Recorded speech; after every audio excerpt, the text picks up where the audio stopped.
gentlemen, and welcome to the Flatout Racing Network's continued coverage of the playoffs for Season 5 of the Primetime Racing League's Saturday Night Shootout Super Speedway Series. Getting ready here tonight for races 27 and 28, as last week we saw the original 16-driver playoff field get cut in half. We are down to our Elite 8. Two playoff drivers won their way into this round last week. Odds are not quite as much in favor of playoff drivers going to victory lane here tonight to advance into the Final Four, but this is super speedway racing. Anything can happen. We'll have Daytona first, and then we will have a little race break. We'll go to Primetime Super Speedway to put together those four drivers that will battle it out for this season's championship. I'm Seth Cole, alongside of Jack Mitchell. And Jack, we always talk about playoffs at super speedways with it being close proximity, bumper to bumper, double wide, three wide, a lot of points on the table. But let's bear in mind here as well, 8 drivers got eliminated last week. They've become the X factors, so there's a lot of extra points on the table if you were those 8 lucky drivers that advanced into this round. Absolutely. When somebody gets eliminated that early on in the playoffs, obviously your thinking process is just end the season on a high note. So I'm sure a lot of those drivers are going to want to try their hardest here to get as good of a finish as they possibly can. But let's also think about the fact that these 8 drivers are about to become 4 over the course of these next 2 races. This is going to be an absolute war on the racetrack. I'm looking forward to seeing how things play out tonight.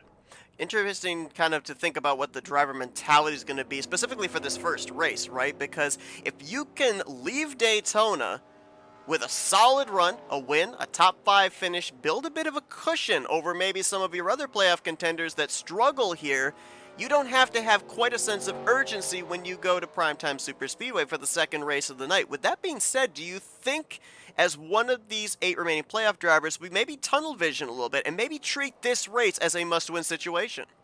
I think some people might fall into that trap. And I say trap because obviously, you don't necessarily have to go into that way of thinking when you go into the second race at primetime. But yeah, I feel like a lot of these guys, maybe they think about, if I can get the job done here, I have a worry-free, stress-free second race. So we'll see how people decide to approach it. Do they maybe think a bit calmer here, not realize that their opportunity isn't exactly down the drain just because they don't fare well in the first race here tonight? Or do they say all in on the first race? Well, those 8 drivers that are going to be battling it out here to advance into the next round are as follows. You see it there on the bottom left of your screen. Denny Carroll, Ken Roberts, who won here at Daytona 1 week ago to lock himself into the round of 8. Kelly Causey, who finished 3rd here at Daytona, helped push Ken Roberts to that victory 1 week ago.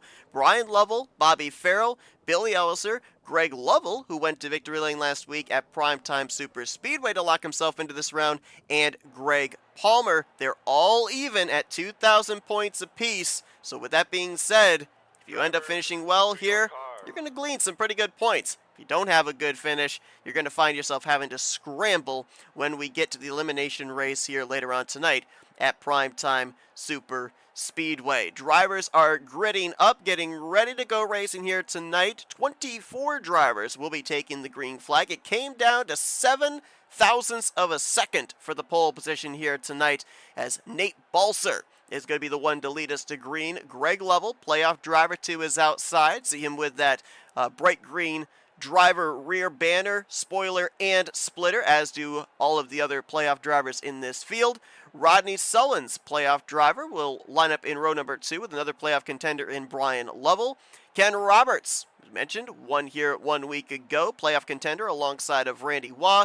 Denny Carroll, another playoff driver, will start 7th alongside of Tim Anderson, and then playoff driver Kelly Causey will share row number 5, completing the top 10 with Gary Heiser. You heard the command to fire the engines. They'll get rolling off here. 11th place going to be playoff driver Billy Elliser. He's back in row 6 with Graham McDonald. Doug Hewlick and playoff driver Greg Palmer are in row 7. Row 8 going to find Keith Bynum and Donnie Cameron. They were the last drivers to put down a qualifying lap, so the rest of the field set according to random qualifying draw. That's where you'll find row 9, featuring Alex Moe and Mark Paglia. Your top 20 completed with Ulysses Sandoval and Robert Spring. Then Pat McCarsky, Javier Negron, and Mike Mangialardi going to be the remainder of the field here tonight. You mentioned, you touched on this a little bit here too, Jack. Those drivers that unfortunately got eliminated last week, they've now no longer got the pressure of worrying about points, worrying about the championship. They can maybe be a little bit more aggressive than they were last week to, as you said, finish the season out on a high note. There's 4 more opportunities to go to victory lane between here and next week. Yeah, that'll definitely be something to keep in mind. We'll see which of these drivers maybe think about trying something a little bit more aggressive, knowing there's not really any points on the line. You can kind of take it easy, have some stress-free mentality going into these last few races, but I think at the same time, we'll have to see maybe does that clash with the mindset of some of the drivers that are still competing for a championship, because they're going to be, I guess maybe we might see them as the race goes along, could be a little bit more impatient, I guess, for lack of a better term, maybe trying a little bit harder to try and make those moves and seeing how things play out. You see these cars all the way through the field kind of bogging down into the racing surface. They're already throwing in the clutch because remember, it is 3 times tire wear and fuel consumption, which means these drivers can only make it about 13 to 15 laps on a run, guaranteed 2 trips to pit road. That pit road area might play just as much into who's advancing to the Final Four as what takes place up above that yellow line on the racing surface. Here we go, playoff race number 3 of Season 5 of the Saturday Night Shootout Super Speedway Series is ready to be run. Green flag waves. The road to the Final Four begins now. Also did not get a good start. I feel like it was maybe caught napping on that inside. Tries to draw back even here, though, the shorter way around the racetrack with help from Rodney Sullins. Now the question is, which line's going to be better formed? Who's going to get the better run down the back straightaway here? We saw in last week's race, they were pretty much gridlocked. If you can get an even number of cars on the bottom and on the top, it's very difficult for one line to be able to clear the other. It's going to come down to which lane has the better momentum overall. And drivers you'll see in the middle of the pack maybe decide to make different decisions as they get along the straighter areas of the racetrack. That was interesting there. Both cars, second cars in line. So Rodney Sullins kind of looked like he got a little loose there. Almost got down to the yellow line. And Brian Lovell in that outside line there, that Richard Petty looking throwback, he got down a little low there as well. Almost to the left rear quarter panel of Greg Lovell. So keep an eye on them as they come off of 4 again. See if they can keep the bumpers a little bit more even to the drivers that they're pushing in front of them. Oh, maybe somebody thought about going 3 wide. Everybody getting back in the line, though. Good push on that outside line there. Greg nearly got himself cleared going into 3. But again, that inside line comes back, and well, again, you see that little bit of a movement there, the little side-to-side sway from both the drivers second in their respective lines.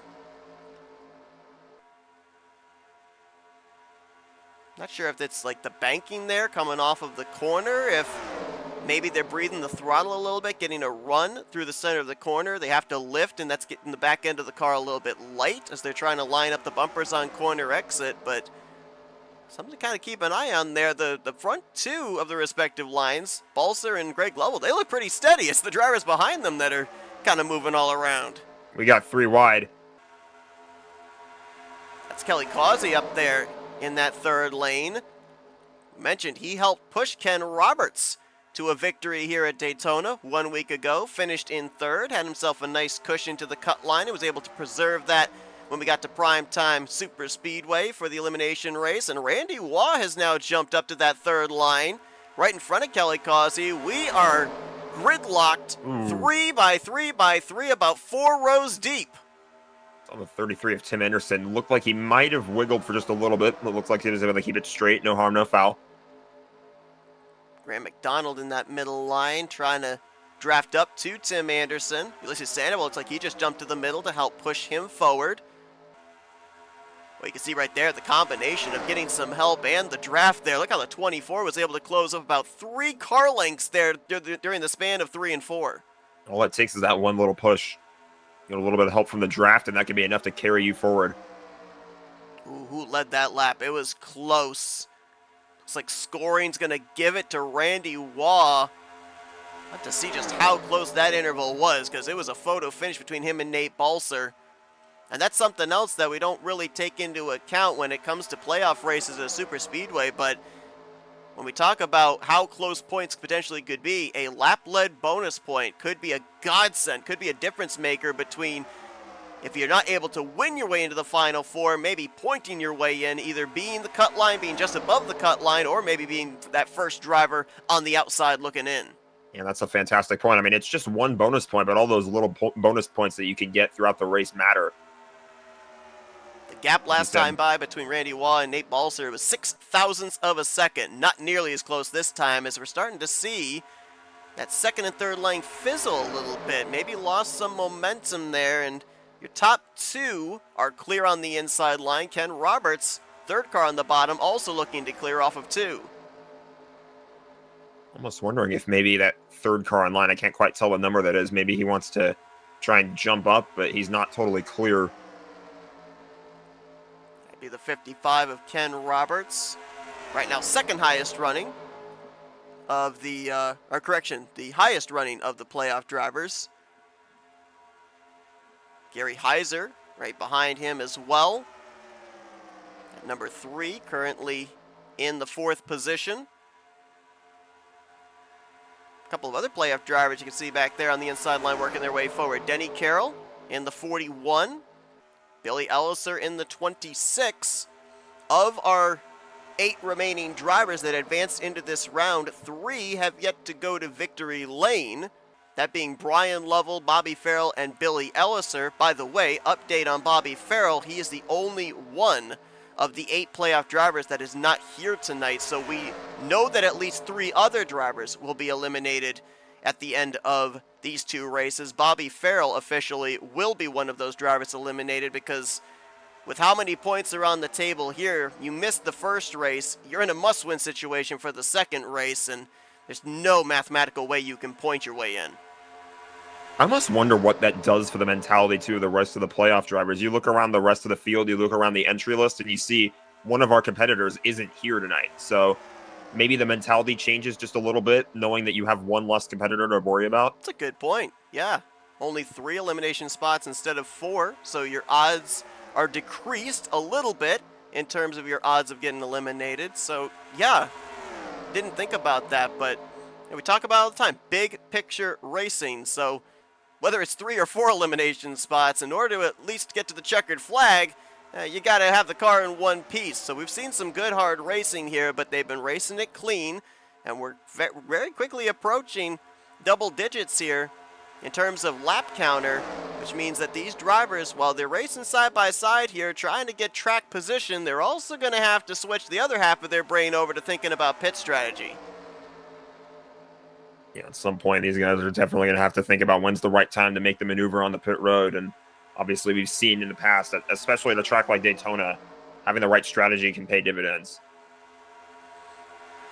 Saw Kelly Causey working his way up in that third line earlier on. He has since dropped to the back, and he's just kind of riding back there. I also noticed Greg Palmer in the 22. So you've got varying strategies here. The Lovells, Greg and Brian, they've been doggedly trying to get this outside line going, and they're finding some success here as lap 10 goes up on the board. So they're obviously looking for the track position, looking for the bonus points for laps led, trying to stay ahead of where the dreaded big one might break out. On the flip side, you've got about 2 or 3 of your playoff drivers. They're riding at the back, waiting to see if something happens up here in this lead group.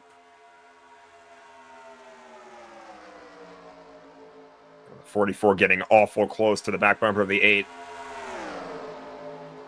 That's a really tight draft. However, one thing I will say, we're running the Men Cup 2019 mod, and this is maybe one of the most comfortable mods to be able to have that tight of a draft, that tight of a push, without having to worry about the dreaded bumper grabs. So not surprised to see Brian Lovell very comfortable to have that tight of a window, that little space between his front bumper and Greg's back bumper. Is look at that, your top 3 got themselves clear of the outside line, immediately shift down here to the yellow line. Why are they doing that? Well, Greg has been battling with Nate Balser for a good portion of this run. He's been providing the draft to the drivers behind him in the middle groove, while Nate's been providing the draft to the drivers on the inside line. With that being said, they're using up more fuel, so Greg Lovell would like to have that easier access onto pit road from the inside line rather than from the second lane.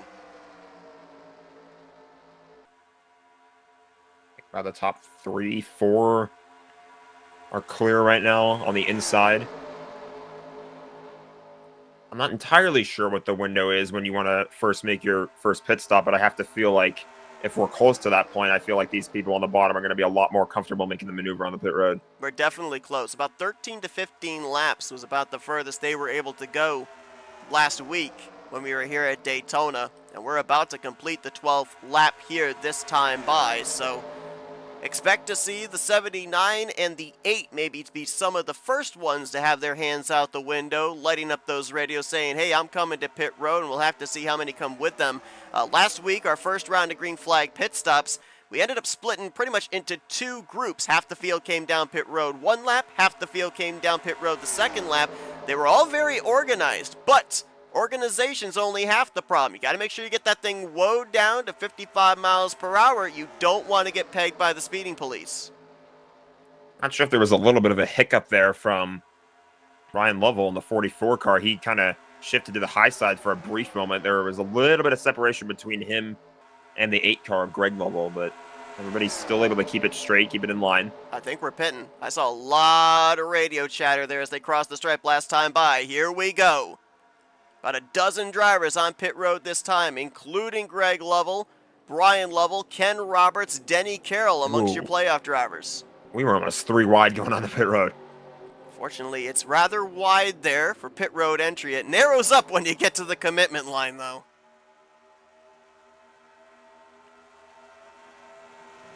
Graham McDonald inherits the race lead now in that Mopar Dodge.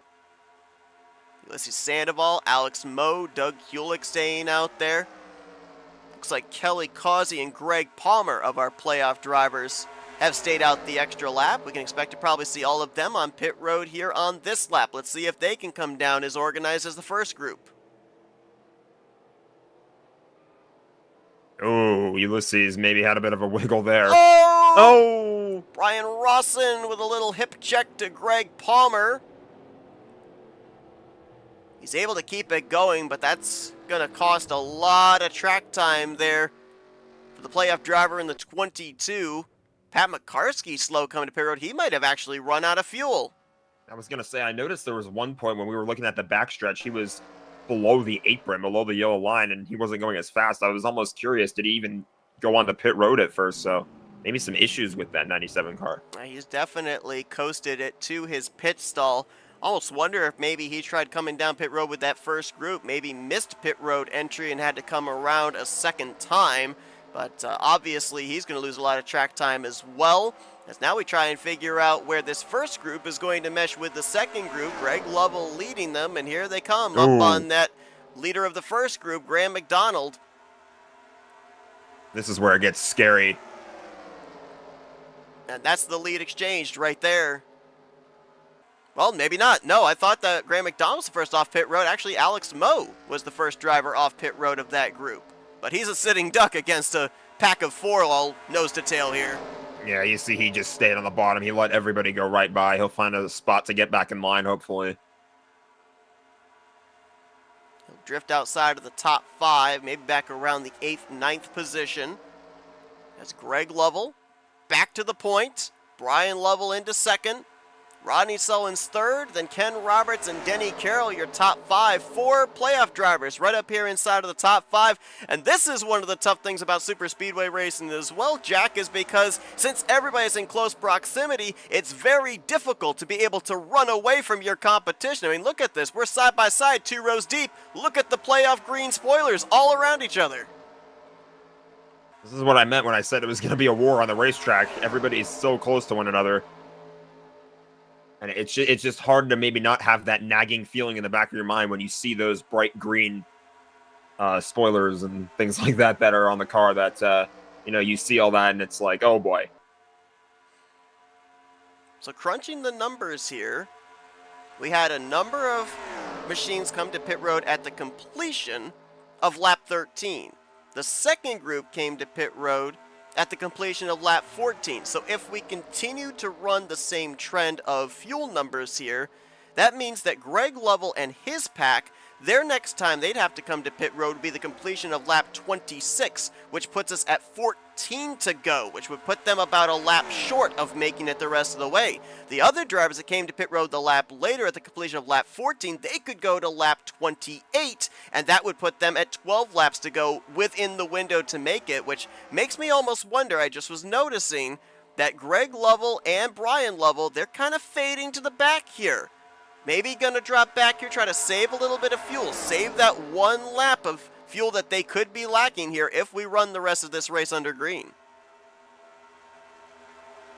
44 trying to get in line there. The 21 car just barely able to get out of the way. This is the pack of cars that had some issues there on the green flag pit stops, including a couple of playoff drivers in Greg Palmer and Billy Elliser. Robert Spring there. Oh, Billy down across the nose, was not clear on Robert Spring. Back up the track and into Donnie Cameron. That's going to bring out the first caution of the night. Oh my goodness. Was definitely not clear at all going into turn 3. That's going to be some pretty extensive damage on his Flintstones machine as well. And we mentioned it, you don't want to go into elimination race at Primetime Super Speedway here later on tonight in a must-win situation. This is going to save these guys, though. Palmer and Mangialardi, they were around the wreck but not involved, so that little pit road incident that Greg Palmer had, he's right back into the game. Changes things in terms of the fuel saving strategy as well. Now the Yeah, caution comes out, opportunity for everybody to kind of get back on the same page. Let's take a look at it again. We saw it happen live. Just a misjudgment here from Elliser. Yep. You almost wonder if he's looking more out the windshield than in the rearview mirror. Saw the run he was getting, thought about crossing to the inside of Greg Palmer and just was never clear. The 74 was definitely to his left rear quarter panel. Yeah, I don't think there's really a whole lot more to it than that. I think he just didn't really realize that he was not clear in the bottom. Definitely tried to go in line there. Yeah, just a little bit too early. Yeah, it's close. Tough break there for Donnie Cameron as well. Innocent bystander, going to get some damage out of that on both the front and the right side.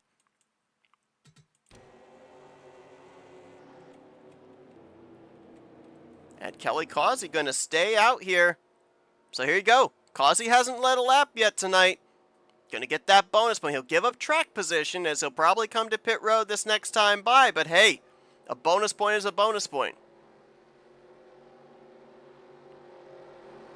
And again, like I mentioned earlier, all those bonus points, for now it only seems like one little measly bonus point, but you never know. It can make a big difference at the end when the points are calculated. Could indeed. Looking to see exactly who of our playoff drivers so far have led in this race. Causey, obviously, with this most recent lap led. Greg Lovell has been out in front for 7 laps. Brian Lovell managed to lead 1 lap. And it looks like of our 8 playoff contenders, or I should say our 7 remaining playoff contenders with the non-appearance of Bobby Farrell, almost 50% of our playoff drivers have led at least 1 lap here tonight. For Greg Lovell, his 7 laps so far are most laps led. That's another bonus point that could be out there if he is able to maintain or maybe increase his number of laps led in this one.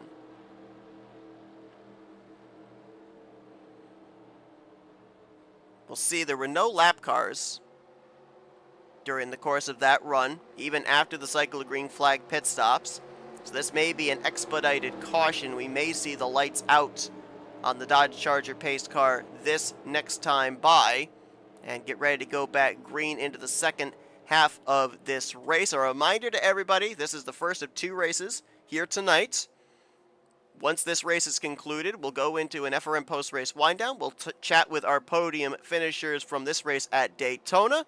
We'll have a little interval in between while the admins swap the server over to Primetime Super Speedway, and then we'll get gridded up and get ready for the second race of the night. 2 races to determine who of the remaining 7 playoff contenders are going to advance into the Final Four. As you see, Causey hits pit road along with Brian Rawson, so that will turn the race lead over to Rodney Sullins, who, along with Nate Balser, had some good pit stall selections after Balser got the pole and Rodney got third place on the grid. So they were able to use that to their advantage to gain some track position here for the upcoming restart.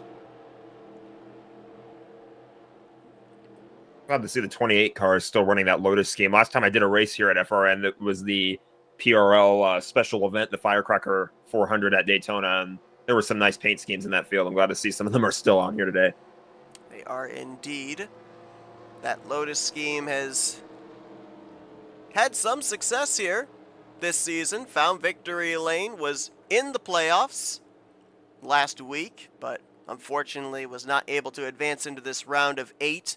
Those drivers that were eliminated in the first round included Gary Heiser, Randy Waugh, the aforementioned Mark Paglia, Robert Breedlove, Graham McDonald, Mike Mangialardi, Brian Rawson, and Rodney Sullins. Rodney had such a tough night last week as he was running in third position in the first race, had an engine retire off of turn 2, and then started from the pole position in the race at Primetime Super Speedway while leading, had another random engine failure. And we had Al Sullins in our chat saying, hoping the 38 is not running the Volkswagen engine tonight like he was last week.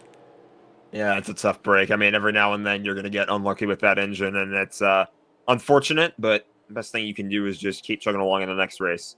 I've seen people get unlucky once. I've never seen somebody get unlucky twice in back-to-back races on the same night. That was a very strange anomaly. Looks like we're going to probably get the lights out this time as Rodney Sullins and Nate Balser, non-playoff drivers, now going to comprise the first row. Then playoff drivers Ken Roberts and Denny Carroll will be in row number 2. That Lotus 28 of Mark Paglia and Graham McDonald's Mopar Dodge, they're in row number 3. Row 4 going to find Keith Bynum and Ulysses Sandoval. Then Alex Moe and Greg Lovell going to complete the top 10. Looks like Billy Elliser is back on pit road, getting a little bit more damage repaired, but he is still scored as running. Same for Donnie Cameron, who got a piece of that incident. So all 24 drivers that took the green flag to start this race, looks like they will continue it into the second half, and all will be on the lead lap. That's what I like to see. And a good battle here at Daytona. Obviously, like we mentioned, this is the battle to see who's going to get into the Final Four. I like to see everybody basically on about as even of a playing field as you can possibly get. You brought up that crucial word, fuel, when the caution came out, how that's going to affect the remainder of this race. If we can go even just 13 laps here, we're going to be 5 laps shy of the finish. Now, I'm able to crunch the numbers when it's 2x because we normally have those scenarios every Thursday night. 3x, I have no idea what it is that your crew chief is recommending for the amount of fuel that you have to put into the race car there, but we ended up seeing in last week's race at Primetime Super Speedway, Greg Lovell was just barely able to have enough fuel to get to the start-finish line to pick up the win. Brian Lovell actually had to back off on the back straightaway to make sure he could make it to the start-finish line. Greg told us that it was very close between taking either a half can or a full can. We might be in that same type of a scenario here if the final pit stop of the evening has to take place under green flag conditions. Here we go. It's going to be 18 laps to settle it out in the first race of the night here at Daytona.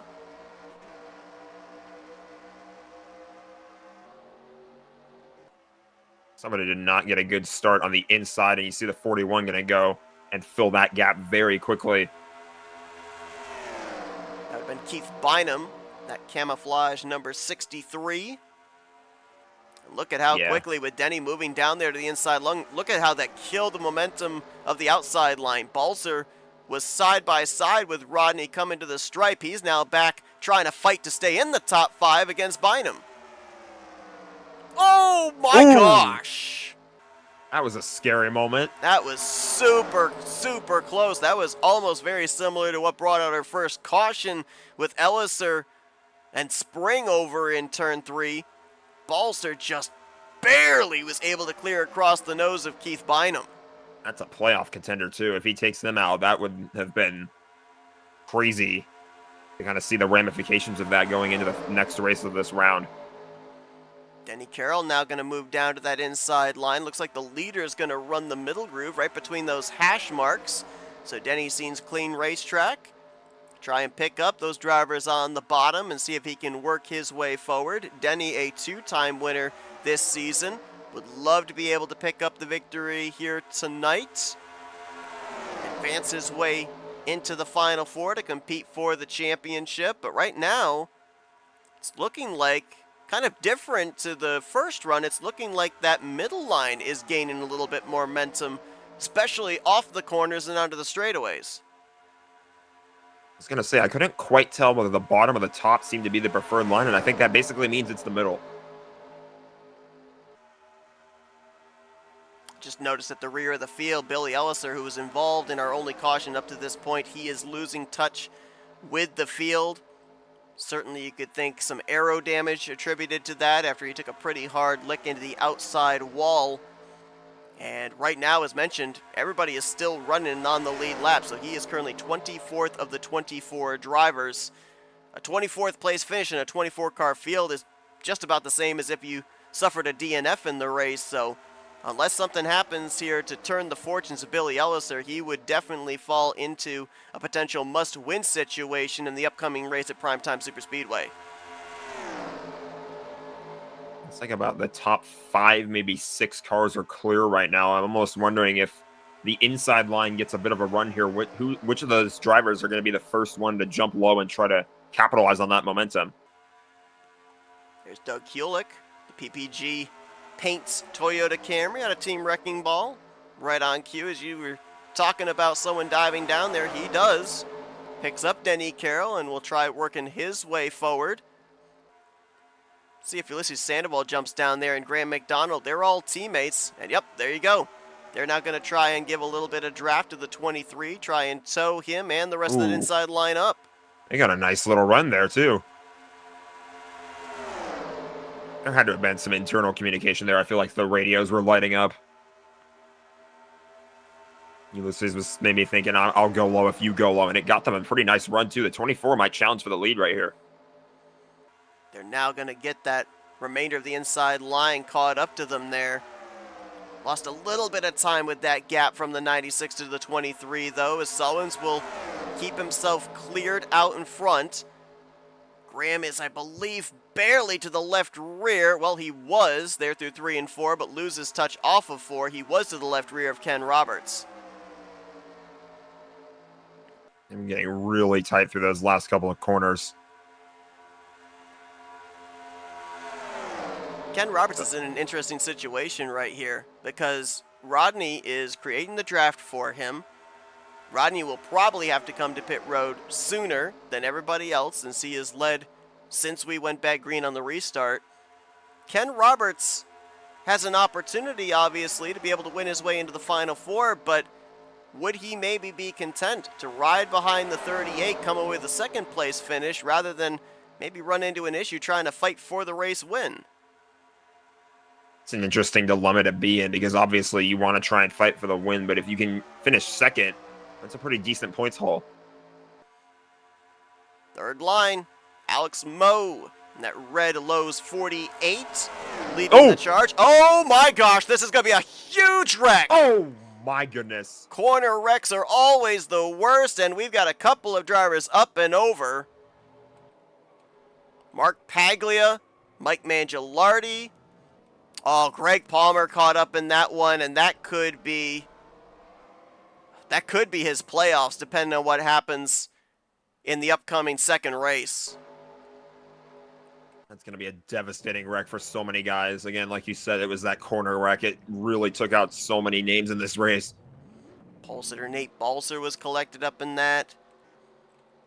There's Randy Waugh. No, he got a piece. A lot of left side damage on Doug Hulick.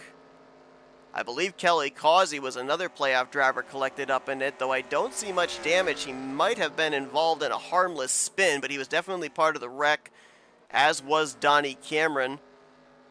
Ulysses Sandoval was also in the middle of that, as you see the smoke lingering there in turn 2. Second caution of the night. And now we don't have to talk about fuel anymore. That caution coming out as they were coming around to take 11 laps to go. So we're able to make it the rest of the way from this point on.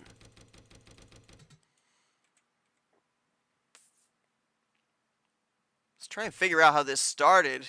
28 was the one that went around in the entry of turn 1. I think the 8 car, from that angle, it looked to me like the 8 car maybe was trying to, being Greg Lovell, he was trying to get back in line after wiggling a little bit, and I think he wasn't totally clear. I'll have to get another camera angle, though, just to be sure. Saw that massive hit into the outside wall for several drivers, including Greg Palmer and Randy Waugh. Doug Hewlick, I believe, went up and over as well. Let's get a chopper cam and see if that gives us a better idea of what happened here. Yeah, it looked like he just got sandwiched. Yeah. Might have been like a contributing factor, maybe the checkup there with them being lined up nose to tail for about 5 cars there. Greg was being pushed by the 44 Brian Lovell, and they just got the bumpers offset. Yeah, I don't think you can really fault any one driver there. They were just racing really hard, single file, like you said, 5 cars like that.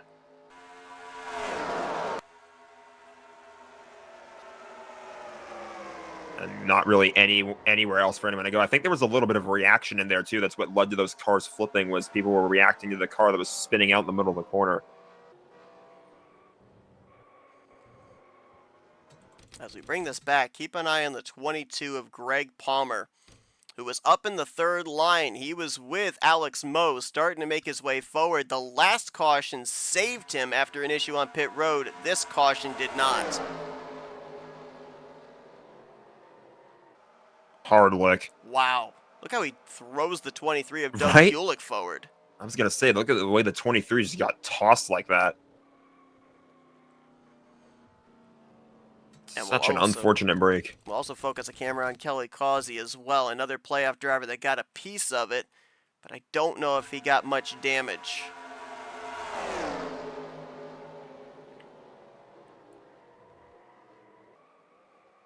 He'll spin off of Javier Negron. Rougher hit than it looked like, I think. So 2 playoff drivers involved in this one. One of them, their race, at least for this first one, is over. That being Greg Palmer, had to call the tow to pit road. No way they were going to be able to repair that race car. And he is going to finish this first race in 24th. So must-win situation for Greg Palmer going into tonight's elimination race at Primetime Super Speedway, with Billy Elliser involved in that first wreck, damaged and off the pace. And we already mentioned Bobby Farrell not in the field. Those elimination spots, they're starting to gain some occupancy here. We're going to really have to keep an eye on how that changes the mindset of the drivers when we go into this next race, because obviously, like you said, now with people in must-win situations, that's going to make things a little bit more tense when we get to primetime. Interesting strategy here by Ulysses Sandoval. He did not come to pit road. Now granted, we're going to have at least one more lap of pacing, so he might come to pit road here at the 1 to green. But there is no way that he can make it on fuel unless he's banking on maybe another caution or 2, maybe a caution coming out to end this race. We've seen him pull off this strategy before on Thursday nights, and he's been rather successful at it. Again, he's not a playoff driver, so nothing to lose if you're trying to make this type of a gamble, but he is the only driver right now that we, based on the numbers, project not being able to get to the checkered flag on what he's got in the tank. Everybody else came down pit road to at least top off, so they are good to go for the remainder. They've made their last trip to pit road outside of potential crash damage repair. I guess we'll ultimately see what Ulysses ends up doing this time by. I mean, we talked about it at the start of the race, and yeah, there he goes on the pit road. You can kind of afford to try gambles like this when there's no championship to compete for. There's not really anything to lose, but looks like he's deciding not to risk it. He'll top off. No, I don't think he's gonna pit. I think he's just down there on the apron saving. Is he saving? Yeah, I think his plan. So we don't have any lap cars. We've run about 3 laps, I think, every caution period. His thought process is have just enough fuel to try and get to lap 37.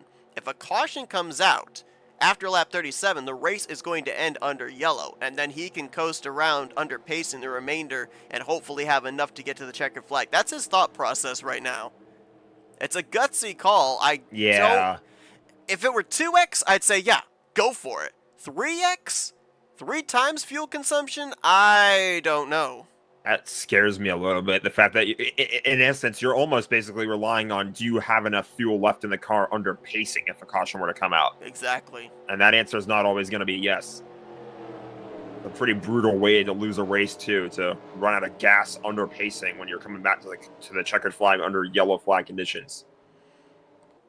We're going to get this green with 7 laps to go.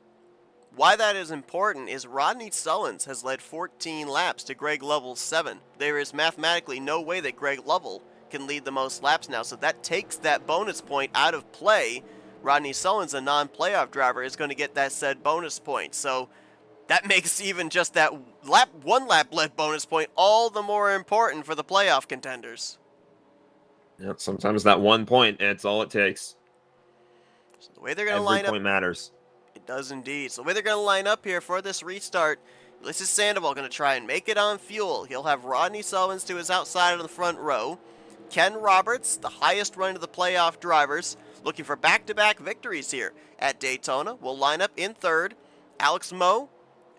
Make that Graham McDonald, is going to be fourth. Alex Moe, fifth. Keith Bynum in sixth.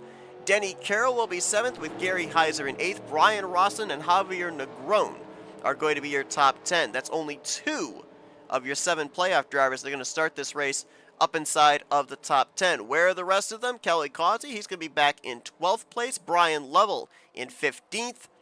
Got to go all the way back to 20th place before you find Billy Elliser, and Greg Lovell will be in 21st. Greg Palmer, the only playoff driver out of the race, and I believe that Greg Lovell is at the back, more than likely taking responsibility for the last caution, so taking an EOL. We'll see if he's able to work his way back up here to the front, as less than 10 to go, officially 6 laps remaining here tonight at Daytona. Here we go. Gonna find out if that gamble from Ulysses is gonna pay off, and he got a nice start too. Tough thing is, he was saving fuel, but he's also leading here now as well. Yeah. So all that fuel he might have saved, he's given it all back under green flag conditions. Exactly. When you're the leader, you're the one that's having to push the car and having to use up all the fuel by keeping your foot on the gas the whole time. Alex Moe going to have a look on the inside now. He's got Denny Carroll there with him. Brian Rawson, some Chevrolet bow ties lined up, nose to tail. Here comes the third line. Keith Bynum going to try something with Gary Heiser and company.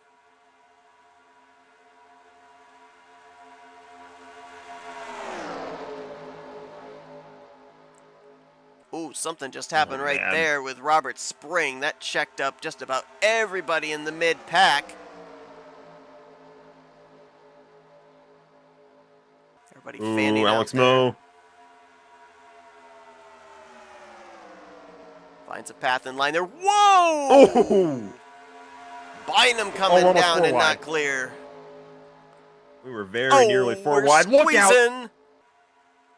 Gary Heiser saves it there as he and Javier Negron exchange a little bit of paint there off of turn 4.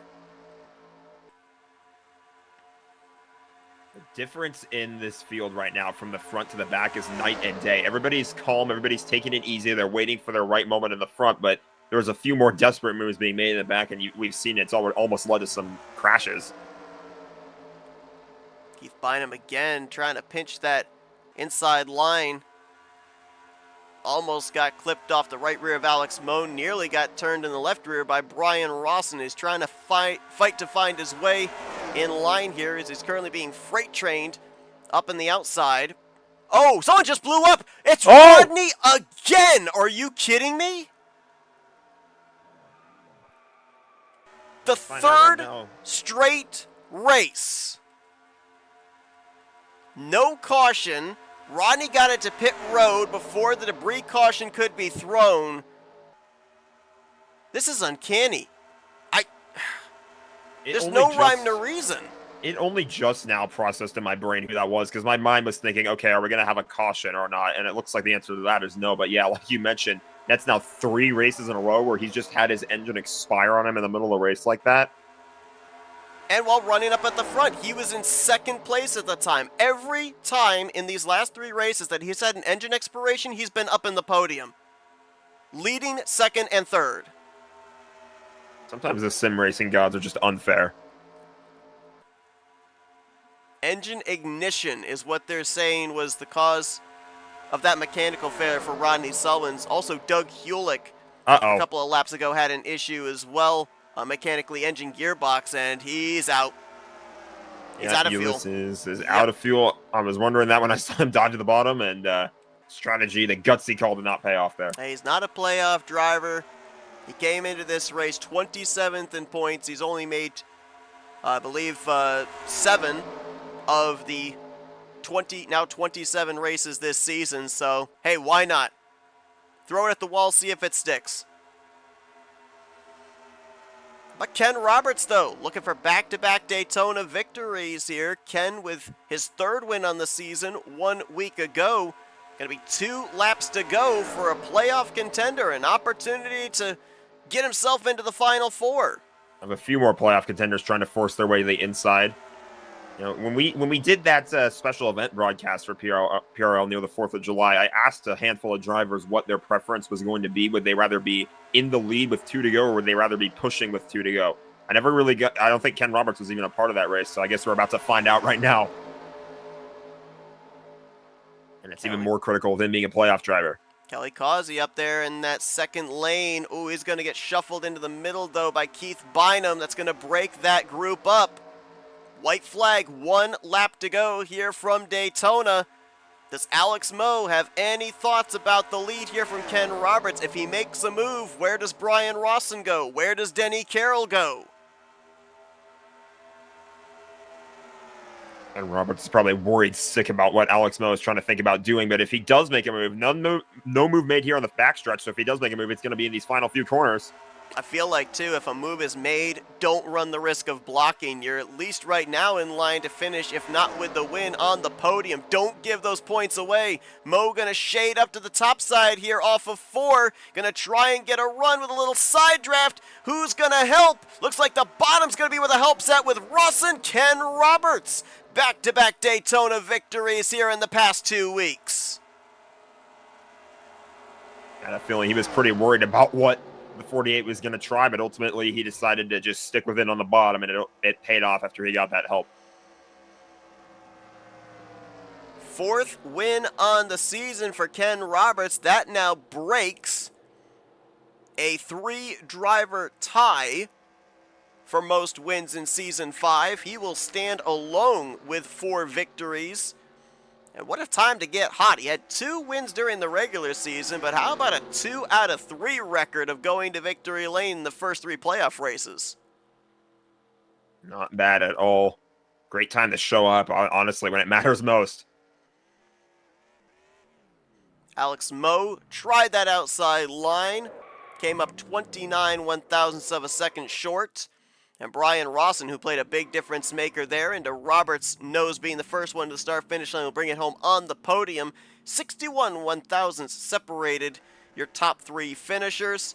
And Denny Carroll and Kelly Causey, pretty good points nights, at least in this first race for those 2 drivers as they look to make their way into the Final 4. They completed up the top 5. Before they end up doing the server reset, we'll quickly give you an opportunity at looking at the official standings here. We talked about those 3 drivers inside of the top 5 of your playoff contenders. Greg Lovell, Brian Lovell going to finish in 8th and 9th. And then some of the drivers we'll be talking about here in this upcoming next race that They're going to need a really good run, maybe even a victory. Billy Elliser, 18th, and Greg Palmer involved in that big wreck that brought out our second caution. Going to finish last in 24th place. So we'll have to see if those drivers can mount a comeback here in the upcoming second race of the night at Primetime Super Speedway. And that'll take us into our first of two FRN post-race wind-downs here this evening. Let's see if we could dial up our podium finishers on the night. Let's get a hold of Brian Rawson. User was moved to your channel. Hey Brian, it's Jack and Seth up here in the FRN booth. You got us? Hey buddies, what's up? Hey, great run for you here tonight. Started about mid-pack, 17th place. You bring it home on the podium, and you were a difference maker there. Out of turn 4, your draft to the 55 gets him to the start-finish line first. You cross the line in the third position, kept the car out of trouble all night long as well, as we saw a couple of massive incidents take place during the course of this one.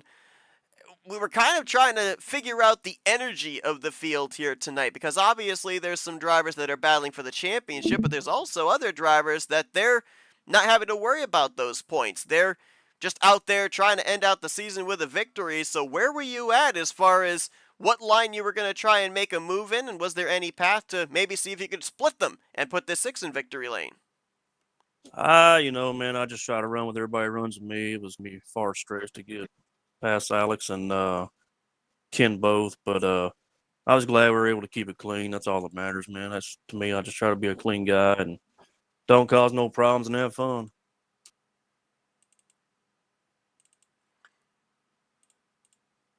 You certainly did a good job of keeping it clean at the end. That was a pretty intense race to the finish, if we're being honest. Do you feel like maybe if something went different, do you think you might have had a shot at the win at the end?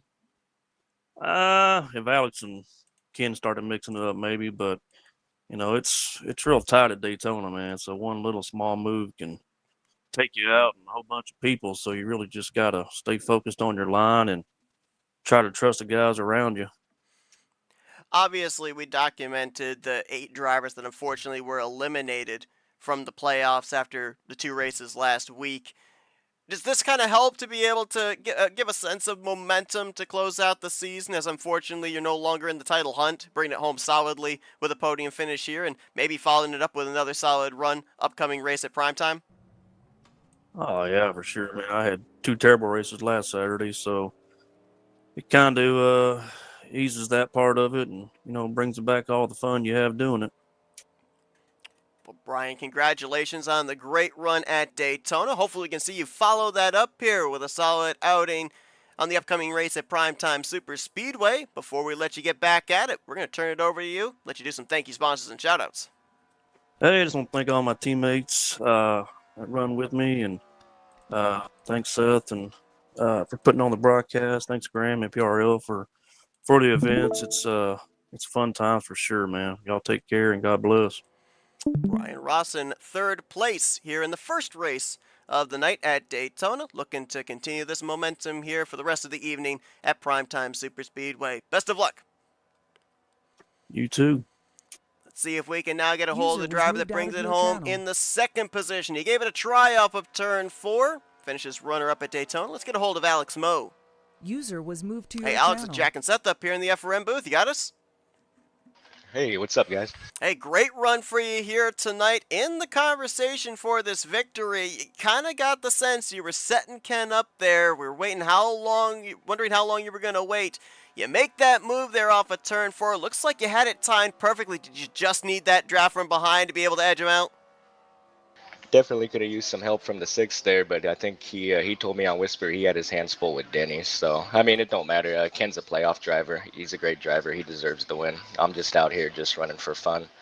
It's unfortunate I wasn't able to run last night where I was in the playoffs, but in this series I was not top 16, so I didn't get in. But yeah, it was a fun run. I definitely could have had something there for Ken coming off 4 if I had help, but I just didn't have the help. No big deal. Yeah, well, Alex, you are certainly one of the more fun drivers that I've gotten to watch as of late. I mean, I kind of love your mentality. I've never really seen that sort of thing before. Somebody who's so committed to starting at the back and then trying to fight your way up through the field. I kind of want to know what makes that your preferred mindset in these super speedway races. just keeping the car clean. I mean, everyone knows super speedway races can either go really bad or, they can go caution free too. So starting in the back is just, I try to stay back there usually for the first half of the race, keep the car clean. And if there's an opportunity, through pits or a caution or pit strategy to get up front, if I can get up front, at least in the top 10, I'll try to keep the track position. But yeah, the staying in the back is just to keep the car clean, just not get wrecked.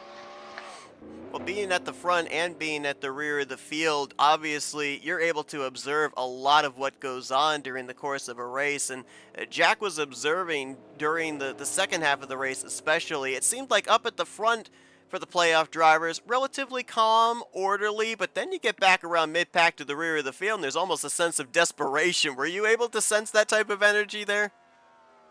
Yeah, especially here at Daytona, it's hard to keep track position. Running at Dega or Primetime it's much easier to gain track position throughout the race, but Daytona, it's just 2 lanes basically. And once that 3rd lane gets going, it just kills the middle lane, or there's an accident because it's so tight. It's not as wide as Talladega.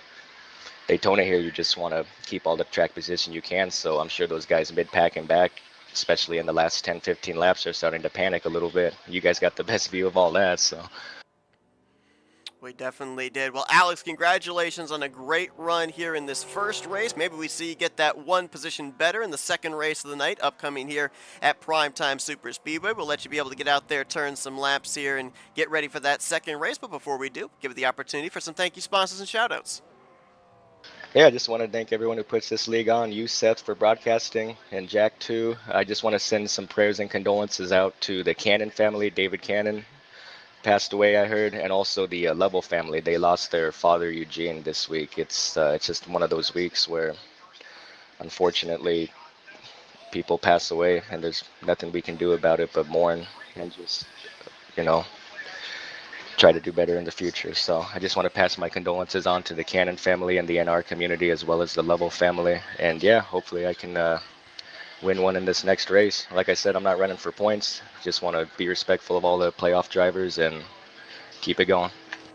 Well, that's Alex Moe. He talked about it being narrow at Daytona, a little more spacious here in this upcoming track, and maybe that's the space he'll need to be able to put this 48 in victory lane before the evening comes to a close. Best of luck in this upcoming second race. Congrats on the great run at Daytona.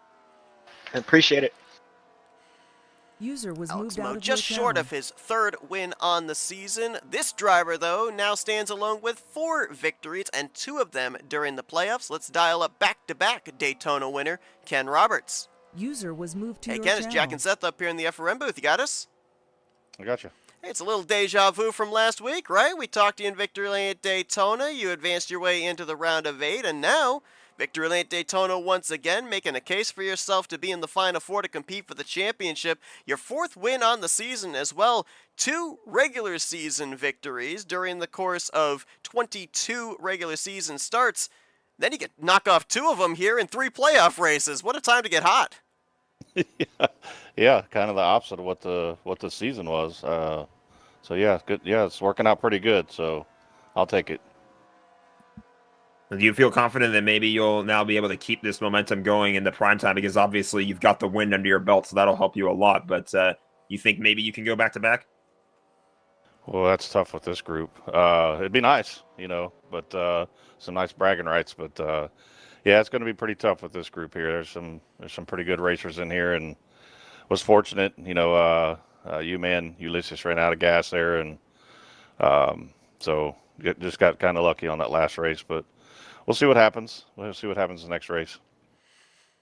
Ken, we look forward to seeing what you're able to do here, trying to lock yourself up a spot in the Final Four. Congratulations on yet another victory, back-to-back victories at Daytona, which kind of makes me wonder. I think this 55 might be a favorite going into next week's race at Daytona as well with this type of momentum. But congratulations. We'll let you finish up your victory celebration in Victory Lane. I know you got to dash right over to Primetime Super Speedway for the final race of the night. Before we let you go, though, floor is yours for thank you sponsors and shoutouts. I'd like to thank FRN, Seth, and Jack. I don't know you, but I'll be watching the broadcast later. But thanks you guys for broadcasting these. It's really awesome. Prime, Graham putting this series on, these 2 races, the 2 formats. I really like that, the 2 different races. And my teammates, I like to appreciate those. I appreciate those guys, all their help, advice, and stuff as the race goes on, as far as pit stops, strategy, that kind of stuff. So really appreciate all those guys. So that's about it. Thanks, guys. Well, it is only my second time here, so no offense to if you don't know who I am. He's got the Oh, okay. name tag that says, "Hi, I'm new." Well, welcome, Jack.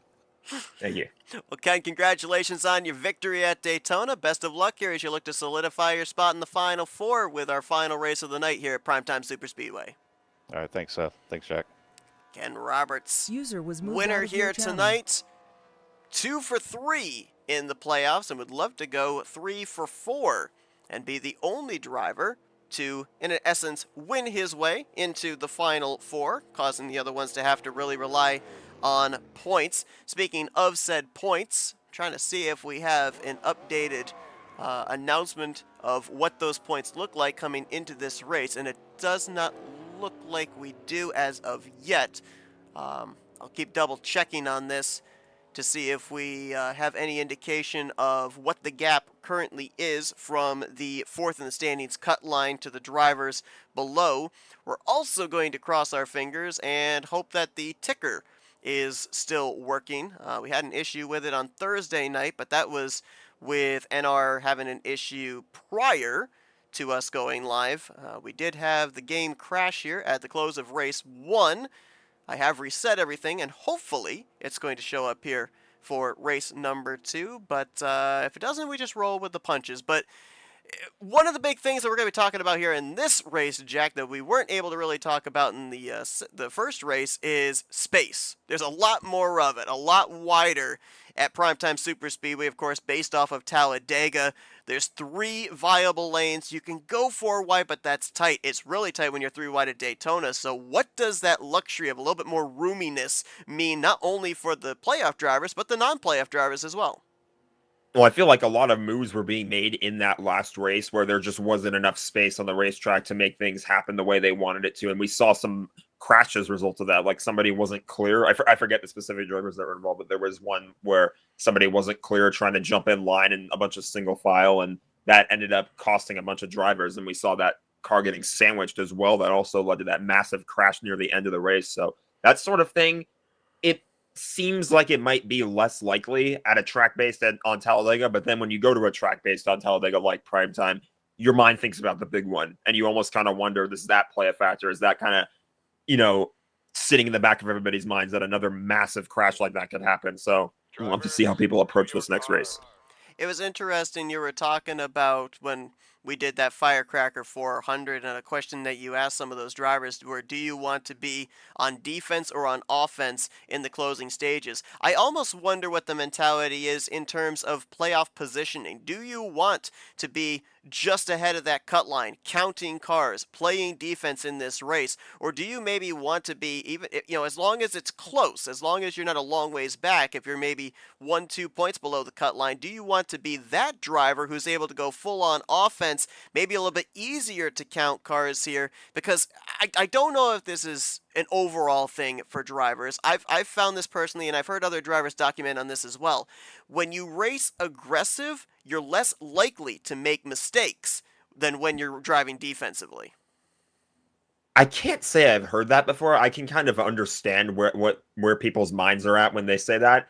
I couldn't tell you if there's really an easy way to do it. I mean, whether you're on offense or defense going into this last round, whether you're above or below the cut line, I feel like it's going to be stressful either way. So these guys are definitely just going to have to try and keep their heads cool for as long as they possibly can. Got to wonder as well, depending on circumstances, if you're just below that cut line, do you call in some favors from some of the non-playoff drivers and say, hey, this is my situation, I need to pretty much at least finish inside of the top 5, maybe the top 10, to be able to solidify myself a spot in the Final Four. Can you help a brother out if I need you at the end of the race? So we'll see. Some of these playoff contenders might have needed to don their diplomatic suits as well as their race helmets. As qualifying is currently underway, we'll cut back live here once qualifying is concluded. We'll have to see if the battle for the pole is going to be as close as it was in the first one. It was 7/1000ths of a second, the difference on the pole position in that race, and this racetrack's a little bit longer, 2.66 miles in length as opposed to the 2.5 mile Daytona.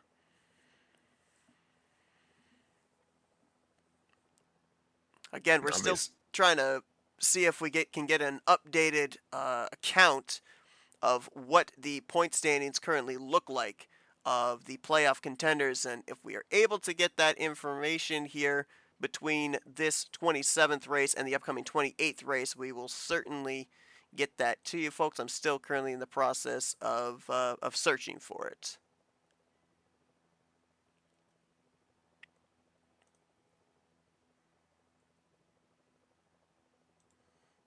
Curious to see how things shake out too, because like we talked about at the top of the show, there are some drivers that, or I think it was one driver in particular who didn't show up, so that makes it basically a round of 7 instead of a round of 8. So it's 7 drivers fighting for 4 spots, or I guess now 6 fighting for 3.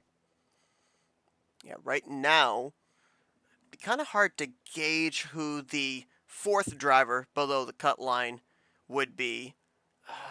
It might be somewhere between Brian Lovell and Greg Lovell, though Greg, no, they both led a lap, and neither led the most laps, and they finished one after the other. We know that Greg Palmer, with the DNF, he's below the cut line. We know Billy Elliser didn't have the best of runs, so he's below the cut line, and with no Bobby Farrell in the field, we know that he's obviously going to be eliminated, so it might potentially, just kind of rough mathing it in my head, it might be one level just above the cut line and one level just below the cut line, and they finished one position apart from each other and both led a lap. So we could literally be talking about a single point between 4th and 5th in the standings.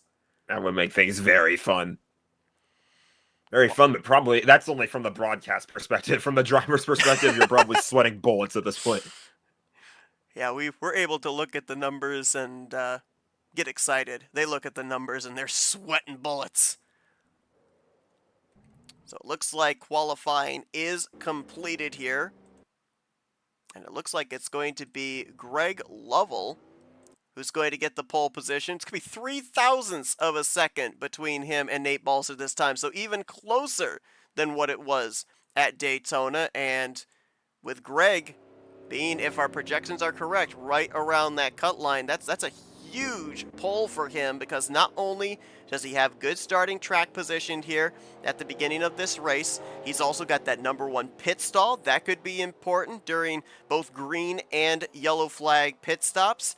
Not only that as well, puts him in line to get that first bonus point of this second race.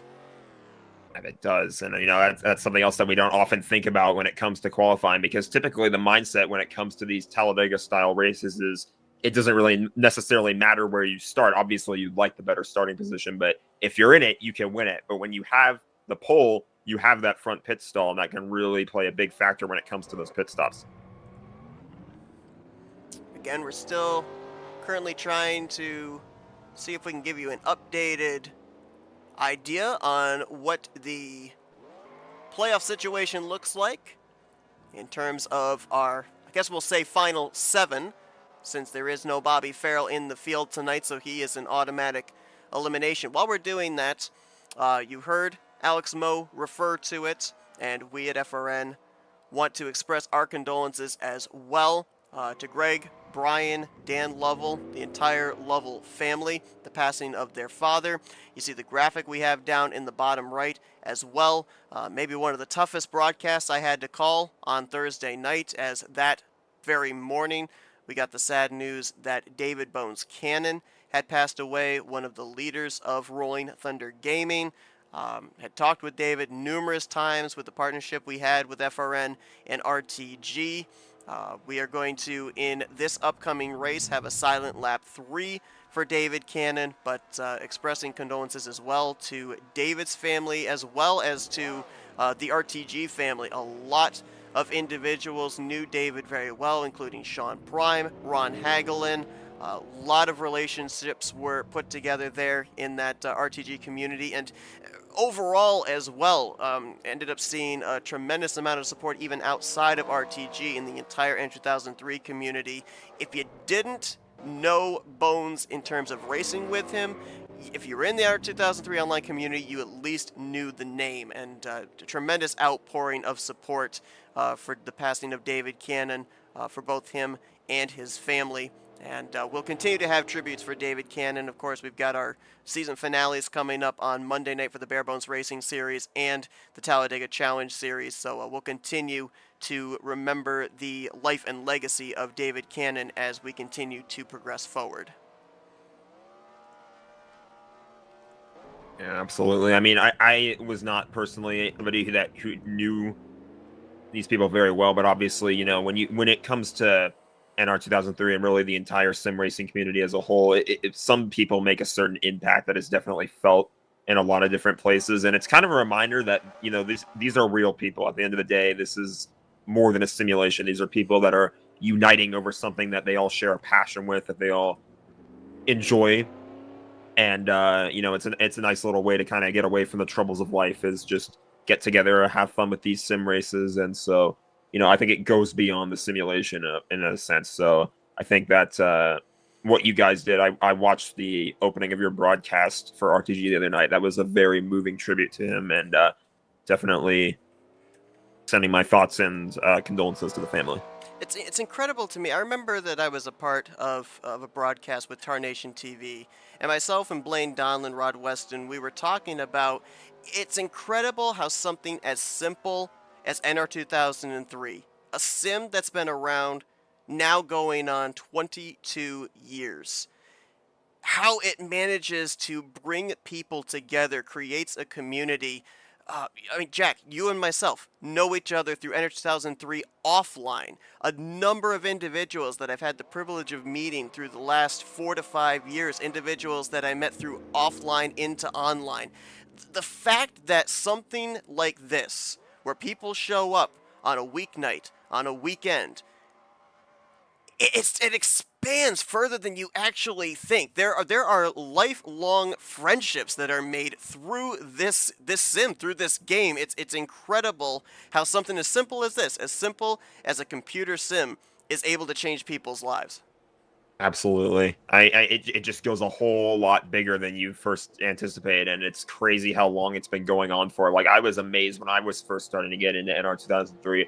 I found out how long the game had been around for, and it's like, it's still going strong to this day. There are still so many, you know, series and communities that are going on. Like you said, you and I met each other through offline too, and I've made a ton of incredible friendships, not just with you, but with some of the other people that we talk to basically almost daily because of this game.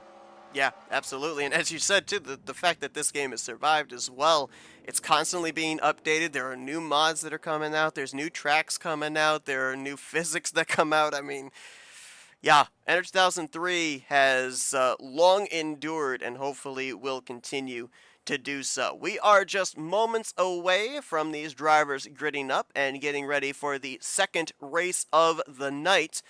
Now, Ken Roberts has now won back-to-back races at Daytona in the last 2 weeks. We mentioned Greg Lovell won this race, the elimination race for the round of 16, 1 week ago on fuel strategy. He's got the pole position. The odds are certainly not in favor of us doubling down and having a Ken Roberts, Greg Lovell win-win weekend in back-to-back weekends, but hey, it's super speedway racing. Anything is possible. Absolutely. That's why I love super speedway racing. That's why I've gotten to really enjoy these races that I've called so far for PRL. So looking forward to seeing what they have in store tonight at a Talladega-inspired track. Little change up there. It looks like our camera view was quite a ways back there on pit road. I was like, where's the field? Are they only doing a half-pace lap? Here they are up at the front end of the pit road exit. And this is the way they're going to line up for tonight's second race of the evening, our elimination race to determine the final four. It will be playoff contender Greg Lovell looking for back-to-back Primetime Super Speedway victories.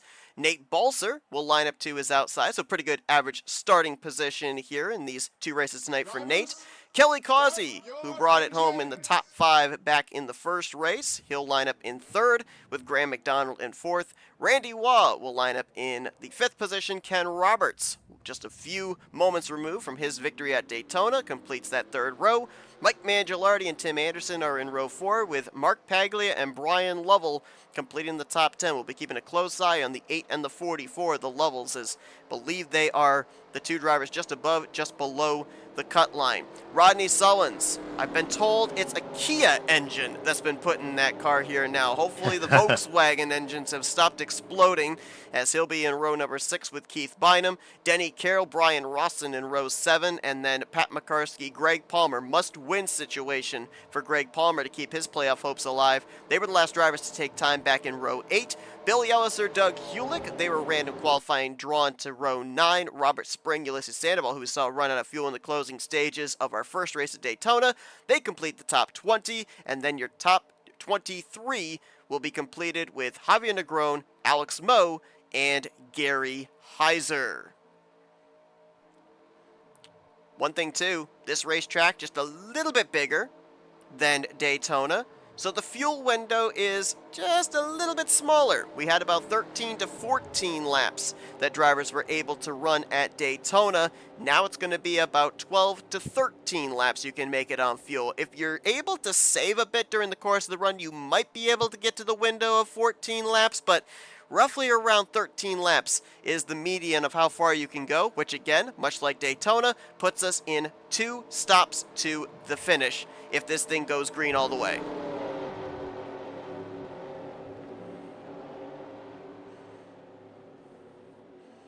I think I mentioned this last week when we had the points graphic update between race 1 and race 2. I asked for everyone to collectively cross their fingers. Need everybody to do it again here. Cross your fingers, cross your toes. Hopefully the ticker isn't broken here for the second race. We'll have to wait and find out. But the playoff hopes of 7 drivers hang in the balance here. Ken Roberts has taken a big step with his victory just moments ago at Daytona. Who else potentially will join him in the final round of the playoffs next week? Here we go, 38 laps here at Primetime Superspeedway.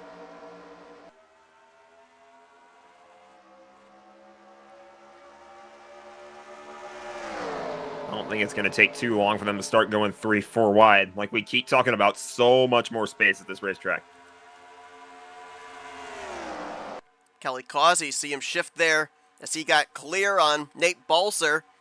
Ooh, that got them a little squirrely behind him, but he and Greg Lovell move up to that middle groove. We ended up seeing where the inside line could fight against the middle line at Daytona. Based off of last week, this middle line here at Primetime Superspeedway, super strong. So we'll see if Greg Lovell, Kelly Causey are trying to stay above that 4th in the standings cut line, if they can tow the rest of these drivers and fight against this inside line, which Randy was doing a good job of leading up to the front. Yeah, so far so good. I think he's actually going to lead this lap, so that takes away a lap-led bonus point for the playoff driver. Wow, you're right. I thought with the pole he was guaranteed he was going to get the bonus point there, but that's a great point.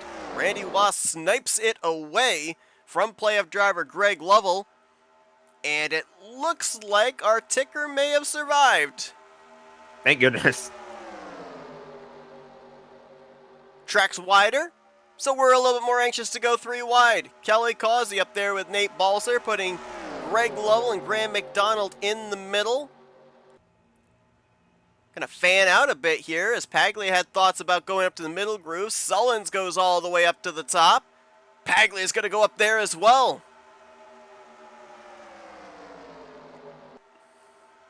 Almost looked disorganized for a moment there from 4 down here into turn 1.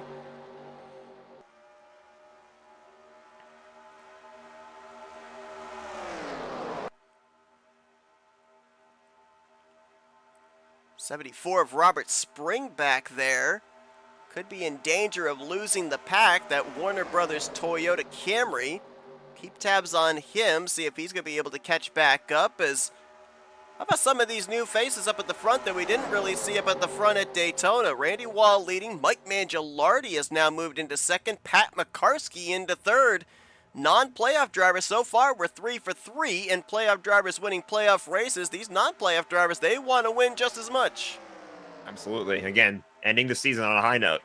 That's what some of these guys want to do here. And really interesting to see how some of the mindsets have shifted between that last race and this race right now. It definitely looks like these new names in the front. Definitely looks like Robert Springs lost the draft. Gaps looks a little bit more now than it did 1 lap prior. Pat McCarskey gonna move up to the outside line with Billy Ellis. And remember, Billy is one of those drivers, did not run well at Daytona, was involved in a wreck, had aero damage, maybe engine damage, finished pretty deep in the field. Borderline must-win situation for the 26. This is a good start, as he's now in the second spot. And look who's behind him. This isn't typical Alex Moe. Why is he up here this early? I was gonna say, usually takes him a little bit of time. He told me too, like, because you know, with me being new to PRL and all this sort of thing, I obviously wanted to get a little bit more of a mindset on that, or of an insight onto his mindset as to why he likes to start races at the back and eventually slowly work his way up towards the front. But there you go, Alex Moe. He said he likes to keep the car damage free. Well, now he's starting for the lead. He's got Denny Carroll there helping him. Denny finished top 5 in the Daytona race. Right now, Ken Roberts, Denny Carroll, and Kelly Causey should be above that 4th and Staines cut line, playing some defense here in this one, as Mike Mangialardi got his left sides down there on the yellow line. They got him a little squirrely. Might stall that inside line out. Pat McCarskey in the Plymouth on the inside line. Did not lead that lap. It was Alex Moe who was able to lead it, and I believe it was pretty close between those two. Yeah, scoring says 7,000ths of a second. Here comes the third line. That's Graham McDonald, Doug Hewlick moving up there, trying to pick up Mark Paglia and more. Just about 3 wide for the race lead there for a moment.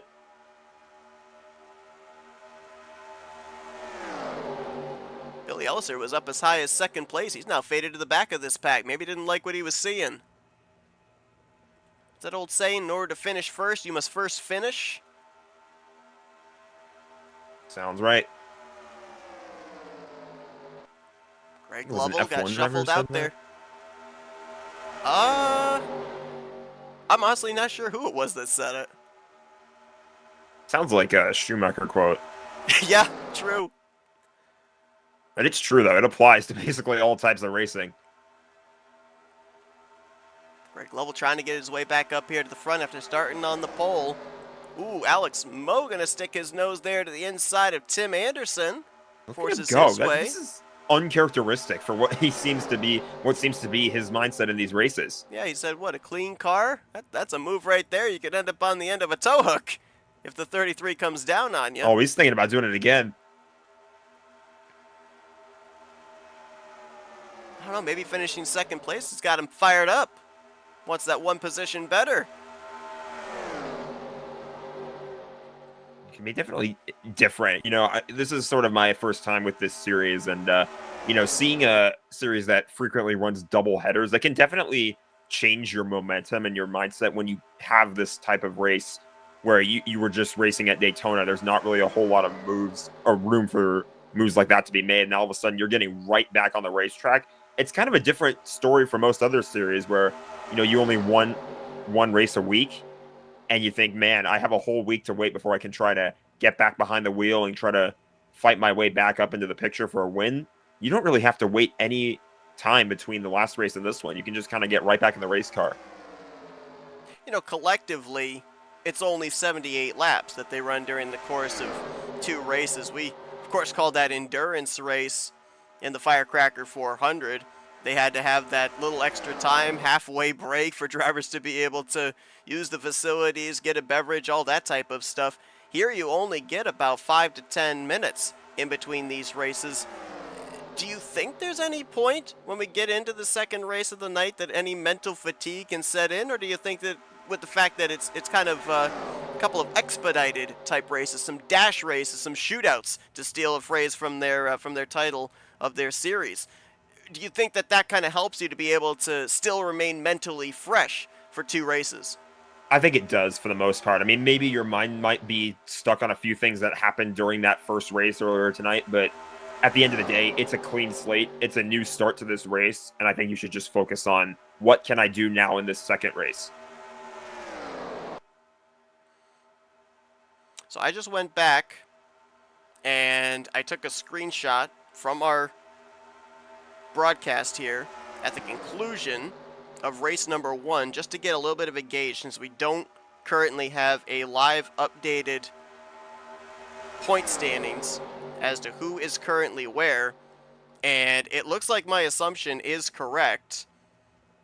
The drivers right now that would be in the Final Four, just based off of where they finished, taking into account drivers who led laps, drivers who didn't. Ken Roberts, Denny Carroll, Kelly Causey, and Greg Lovell would be those 4 drivers. Brian Lovell finished 9th, 1 position behind Greg. Both led a lap. So that's only 1 point difference between those two. They're both currently trapped on the inside line, about 3-4 cars separating them. And that again goes back to the start of the race too, because I think we mentioned that Greg was on the pole for the start of this one too, and he didn't even lead the first lap. That bonus point was the difference. It's a good point. It's a really good point. Ooh, 33 wiggled a little bit. I gotta wonder, maybe I'm looking in the wrong area for the updated point standings, but if I'm not able to find them, I almost wonder if these drivers, especially the Lovells, if they're aware of the situation right now of them being one just above, one just below the cut line coming into this elimination race.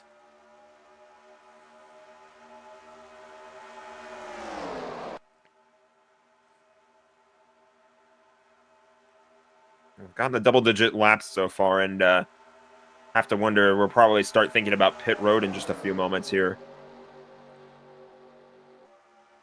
I would not be surprised when they cross the stripe this time by that we may see some radios lighting up. See Pat McCarskey down there in the apron. They might be pitting this time, actually. I was going to say, yeah, they were definitely thinking about it the way there were a bunch of cars on the inside line that had their bottom wheels touching the bottom of the racetrack, so.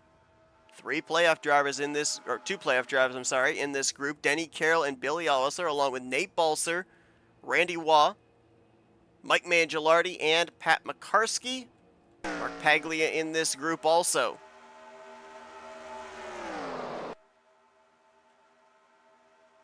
That first group, very orderly, coming onto pit road. Just got to make sure you get it woed down before you get to the commitment line. Might have a much bigger group coming to pit road this time. Let's see. Look at all the people that are on the inside here. A lot of playoff drivers as well, including Greg and Brian Lovell.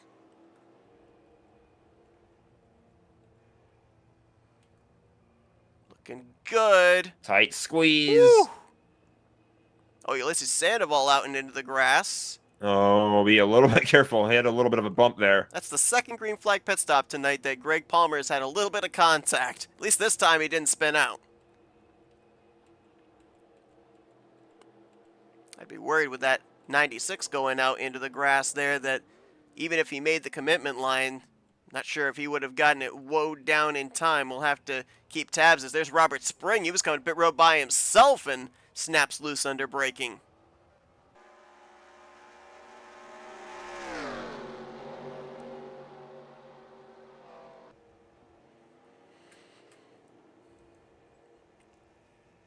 So Randy Waugh leading the way, at least of this group. The first group to pit road. Denny Carroll into second. Nate Balser, Mark Paglia, Pat McCarskey right now the front 5 with Mike Mangialardi, and now they're going to try and pick off drivers from this second group. Some of them have lost touch with some of the front runners of that pack. Others have been able to organize themselves up pretty quickly here.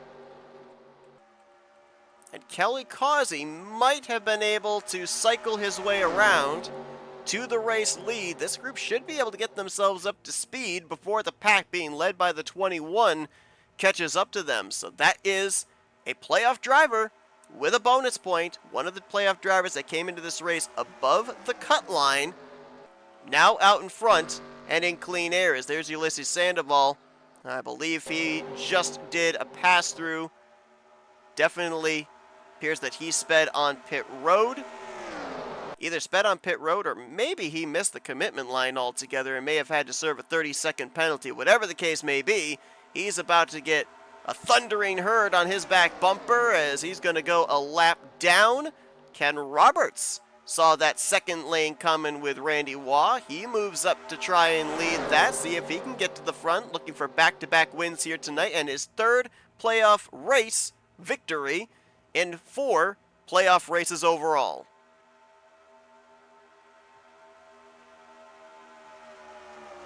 One more pit stop these drivers are going to have to make, though, and it will probably be somewhere in the vicinity of lap 26. Puts us right on the window, about 12 laps to go.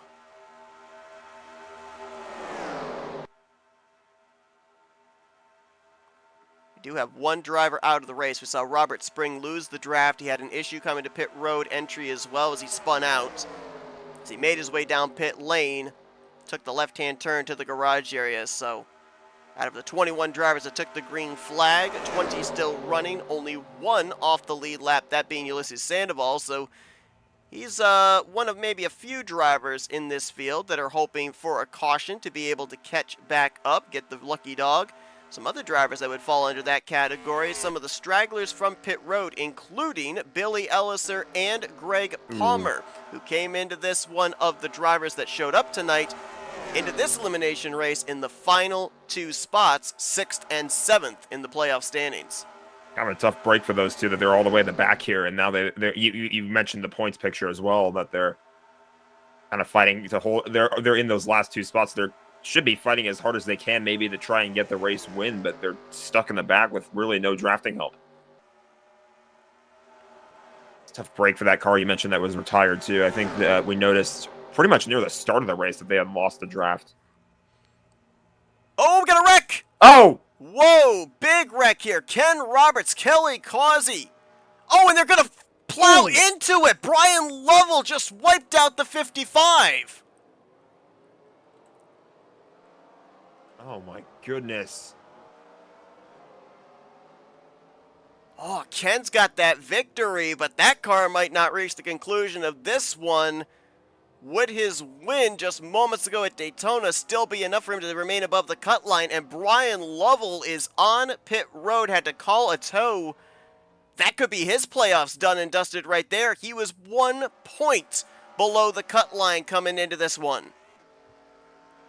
I'd like to look at a replay. I don't want to speak too early, but to me, it looked like he had space to maneuver around that car. I don't know if maybe it appeared in his way just in the nick of time. I don't know for certain. That's why I want to see a replay before saying anything for sure. But he also had another driver right behind him as well, though. That's true. And we'll have to see how this even started, because they were up here getting ready to battle for this race lead. Let's follow the 55 of Ken Roberts off of turn 4. Oh, bumper grab. The 23 bumper grabs off the back of the 00. Oh, that's a tough break. And then... yeah, they're under braking. They're slowing. Yeah. The hole just closes up. Nothing you can do. Nope.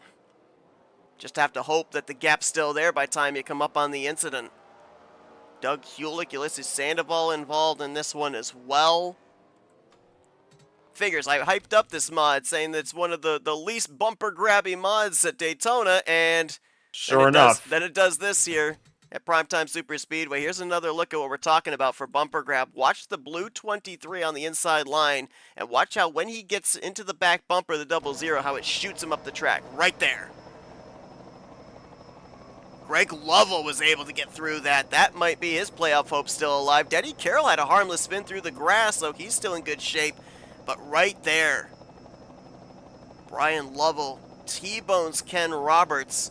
And now the question here, Jack, is we were talking about who potentially could be that fourth eliminated driver. Brian Lovell certainly would be in the conversation, but did Ken do enough with his victory at Daytona that wherever he finishes this race, even if he doesn't reach the conclusion, has he built enough of a cushion to keep himself above the cut line? I feel like that question is going to linger until we know what the live points picture is, and then maybe even still we might not know, because it can be a really scary feeling, because on one hand you're thinking, okay, I got the win at Daytona, that's a pretty solid point haul, but you would at least want to finish I almost said Talladega. It's basically Talladega, the primetime race, in a better spot or a decent enough spot, so you still get a good points haul out of it. But when you're not even going to see the end of this race, from what it looks like, there might be. It can be pretty scary going into that, going into his head there, wondering what he's thinking right now. Greg Palmer is going to lead a lap. That's a bonus point. And I just looked, based off the numbers of last week when Ken Roberts won the Daytona race there, he did not lead the most laps. He led 3 laps in that race. His race victory gave him a total of 41 points. Right now, depending on what the situation is for Ken Roberts, the ball is in the court of the 22 and the 26. How well can they finish in this race based off the hard luck of Ken Roberts? Now, for Greg Palmer, he finished a total of 23 positions behind Ken Roberts. Ken cannot finish dead last in this race. So mathematically, even with a victory, I don't believe that Greg Palmer can accumulate enough points to be able to knock Ken out. Billy Elliser, on the other hand, he finished in 18th place. So that's 17 points difference between him and Ken Roberts. There were 21 drivers that took the green flag in this one. If Ken ends up finishing outside of the top 18 and Billy Elliser can win this race, it could make it super, super close as to who the final eliminated driver and the final driver moving on to the final 4 might be. I feel like if you're at 26 as well, if you're Billy Elliser, you're thinking this might be the breakthrough that you might need, seeing those 2 playoff drivers taking each other out like that, because remember the incident that he had at Daytona, that basically took him out of the conversation for that race win. Now you're seeing 2 playoff drivers basically out of the way. I mean, your mindset's got to be a lot better at this point. Definitely has to be, and you know, we kind of consider this as well. I just checked, and indeed, Brian Lovell is done for the night. Not able to get that car refired on pit road. That is huge in the fact that he came into this race, albeit 1 point below the cut line. He's going to finish 20th tonight. There is no way that he is going to be able to accumulate enough points, have enough luck, where Greg Lovell finishes below him. So that is Brian Lovell's playoffs done for the night and for the season. We now know he and Bobby Farrell, they will not advance. Jury is still out right now for the 26. Greg Palmer, we'll have to see what the situation is going to be for him, but I think mathematically his dead last finish in the first race has taken him out of contention, and it appears that somehow, some way, 55 is back out there. Now, I don't think there's a ghost of a chance that he's going to be up to speed and competitive, but hey, you run all the laps you can, maybe catch another couple of drivers, have some issues, get involved in wrecks, DNF. A top 15 will get it done for Ken Roberts to advance because of his victory. And right now, he's being scored in the 15th position. Earn whatever points you possibly can. Everything helps. Every point matters. Bunch of drivers on pit road here, topping off. A lot of playoff contenders right there. Causey, Elliser, Greg Palmer, Rodney Sullins there as well. They still can't make it to the conclusion, but they can certainly expedite the amount of time that they're on pit road for that final pit stop. Could be a difference between a half can or so. Gain that time on the pit stop and lose it in terms of track position here for the upcoming restart. Also, important note of fact, pole sitter Greg Lovell didn't lead the first lap after starting on the inside of the front row. He's now led that lap. So that bonus point is huge if you're Greg. There you go. Ulysses Sandoval, I believe, will get the lucky dog here under this caution. I believe he will. He was involved in the wreck, so I don't know if he is eligible for the free pass or not. We'll update that when we go green. Right now, 19 drivers still remain. Currently, 18 drivers on the lead lap. We'll wait and see what the status of the 96 is going to be. Greg Lovell will lead us back to green. Alex Moe will be second. Nate Balser in third. Mike Mangialardi fourth. Then Keith Bynum and Graham McDonald will make up row 3. Top 10 completed with Javier Negron, Randy Waugh. I'll do it one time for you here tonight, Michael, and if Corey's watching, Luigi. And Pat McCarsky and Tim Anderson going to be your top 10 for this upcoming restart. It's going to be with 17 laps to go. The final four appears to be set, but it's not set in stone. We still got another pit stop that might play a factor into the outcome of this round of the playoffs. Just when you think it's all set in stone, crazy things happen at this type of racetrack and everything changes.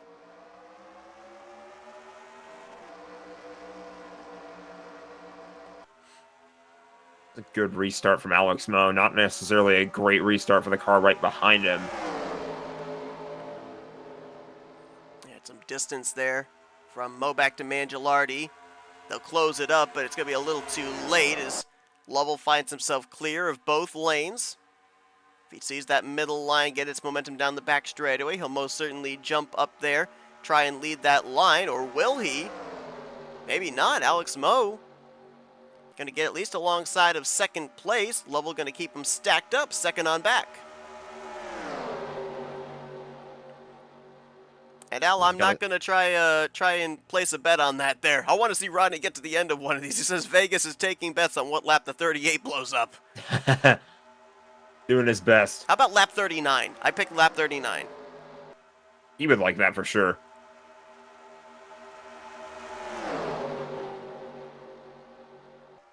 A lot of those drivers that topped off there at the 1 to green, you see them up in that third line, have that little bit of extra insurance in the fuel tank, and now trying to gain back the track position they lost with having to come to pit lane.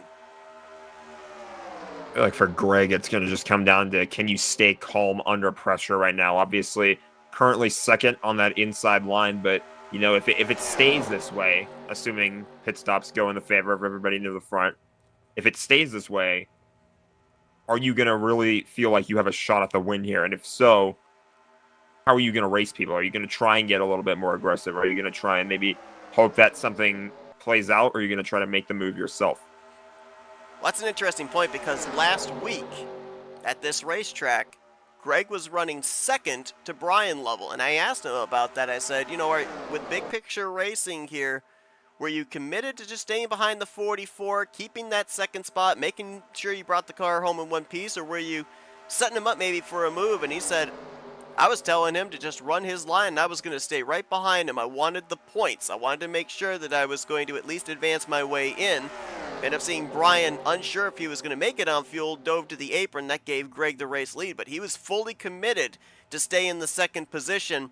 Big picture racing is what Greg's very good at in super speedway style racing here, and honestly, with all the scenarios here, now we've got the benefit of being up here in the booth. We've got the panoramic view of where everybody's running. We've got the running order. We've got the statistics. We've got the points from last race. As I said, I'm not sure that the drivers even right now know what their point situation is. For Greg Lovell, and you could throw Kelly Causey in this conversation as well, just bring the car home in one piece. You've got enough of a buffer now with the drivers that have had their issues in this race and the previous Daytona race. I think as long as you finish this race inside of the top 10, you're good to go. You're fighting for the championship next week. And I think that's sort of what I mean, too, when I say calm under pressure. That's part of it. You might not exactly know what the point situation is. You're kind of in the blind in a sense. So just bring it home in one piece, keep it steady, don't do anything too crazy, and you've got the best chance possible for yourself. Yep, and I think Denny Carroll falls under that category as well. Causey and Carroll having the top 5 runs back at Daytona. Huge for them, and just looking to follow it up here with a solid points race here at Primetime Super Speedway. Jury is still out on Ken Roberts, but right now it looks like the 26 of Billy Ellis, their last time by, was scored in 9th. Greg Palmer currently in 12th position. Both those drivers are in must-win situations, and I'm not even sure that a win would get Palmer in here. 19th place is where Ken Roberts is currently running, topping out at 164 by himself. He's going to get reeled in here pretty soon. If that is the furthest down that Ken Roberts is going to finish, Billy Elliser has to win this race to have a shot of advancing into the Final Four. Palmer right now mathematically is eliminated.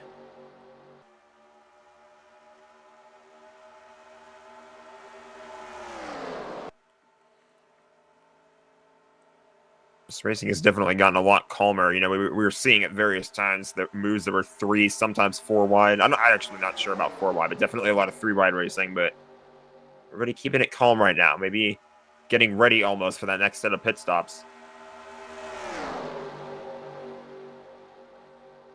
I feel like that could be the mindset as well. Get those pit stops out of the way and then try the crazy stuff. I'm trying to remember. We went back green on... Whoa, Oh! Lord, might have been a moot point there trying to figure out fuel strategy. Mike Mangialardi, big save. Not sure if that was an uneven bump from Graham McDonald or a bumper grab off of Denny Carroll, but nonetheless, that could have been a massive one through the tri-oval. Nice job of gathering it back up there, that Black Hawk down Dark Horse Mustang. Here comes the lap traffic, too. I'm trying to recall exactly when we went back green. I believe it was at the completion of lap 21. So yeah, that round of pit stops, it's going to be, again, kind of almost in the same window that we were predicting back at Daytona before we ended up having the yellow that came out and completely wiped the slate clean. Around 4 to 5 laps remaining is when that final money stop is going to have to take place. Saw the field put Ken Roberts a lap down. He was not a factor at all. He just got out of the way, let everybody right by him. Graham McDonald's found himself some help in the form of Javier Negron and Ulysses Sandoval. Right now, your entire top 5, all non-playoff drivers. I don't know, with what we've been talking about here with big picture racing, specifically for the 41, the 8, and the 00, I think the odds are increased of a non-playoff driver winning this race because I don't think that those playoff contenders outside of maybe Billy Elliser and Greg Palmer here in this lead group, since Elliser needs to win and Palmer's mathematically eliminated and is just maybe looking for a checkered flag, I don't think you're going to see those other playoff drivers force the issue here as these non-playoff drivers will. That's, of course, assuming they know what the picture is right now. True. All of them right now, they're in the blind. They're probably just thinking, let me try to, if I can't win the race, at least bring the car home in one piece in the best possible position that I can. 3 wide in the middle of the pack. Ooh. That's Billy Elliser down there below the yellow line. He'll bring it back up onto the racing surface. Hopefully he doesn't lose the draft. Looks like he should be okay. Should be able to latch on to the tail end of the slipstream of Mike Mangialardi. Yeah, he's in the draft. He's good. Another big save right there. We've dodged a couple of cautions here in these last 5 laps. Now we have everybody single file right now. Everybody kind of keeping it calm. Under 10 to go. I feel like with all the single file racing, I think maybe these guys are thinking pit stops this time by. Now the window is open. The window's been open to be able to make it the rest of the way on fuel. We'll see.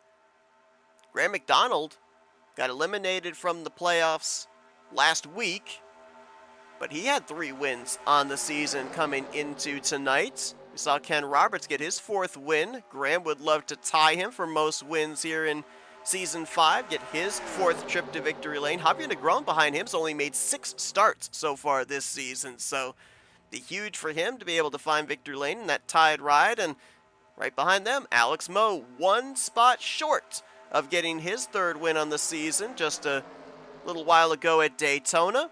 Up here in the hunt, looking for that 1 position better. It was a pretty uncharacteristic race for Alex Moe. We talked about a lot about his mentality of starting at the back and then eventually working his way up towards the front of the field in the second half. He's kind of been at the front or near the front of the field pretty much this whole race, and now he's still there, and he's in a position where he's used to being at these late stages. I just heard a collective holding of breath. Radios are lighting up. We got drivers coming to pit road here for the money stop. Here we go. Looks orderly for the moment as they approach the commitment line. They all make it. 96 of Sandoval almost snapped loose. Denny Carroll almost overcooked it approaching that commitment line, but they at least all made it on safely with each other. Now the question is, did they all get it woed up in time? Specifically those playoff drivers, because one of the drivers in that pack was the 41 of Denny Carroll. I believe Kelly Causey was also in that group. Oh no, he's out here still, right behind Greg Palmer. And Greg Lovell, was he? Yeah, he was part of that group that came to pit road. Smaller pack here with Palmer, Sullins, Causey, Paglia. Oh, Palmer! Boy. Locked him up, released the brake, and when he got on him again, car snaps around. That's a costly mistake, and he was already mathematically out of the hunt for advancing into the Final Four, but still was in the conversation for this race victory, and that may have just taken him out of that as well. Yeah, I mean, I think he had issues on pit road during the last race earlier tonight at Daytona, too. Yep. Unlucky break. I heard a car screeching Yeah, I there think for a it was the moment. driver leaving their pit stall. I heard the same thing. I thought we had a spin somewhere. And when you're on a track like this and you hear a noise like that, it definitely sends a bit of a rush through the veins. It's like the deer in the headlights thing. Your ears perk up. You're looking around. Where is it?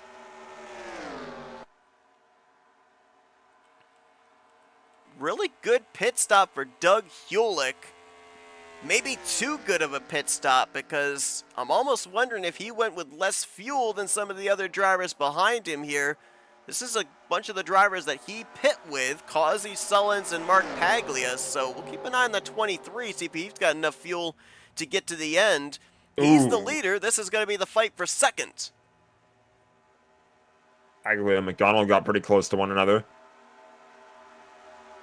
I mean, these are lap-led bonus points that the 23 is kind of taken away from the playoff drivers up here. But now, like we mentioned, he was a sitting duck, and he's going to drop way in the back of this pack.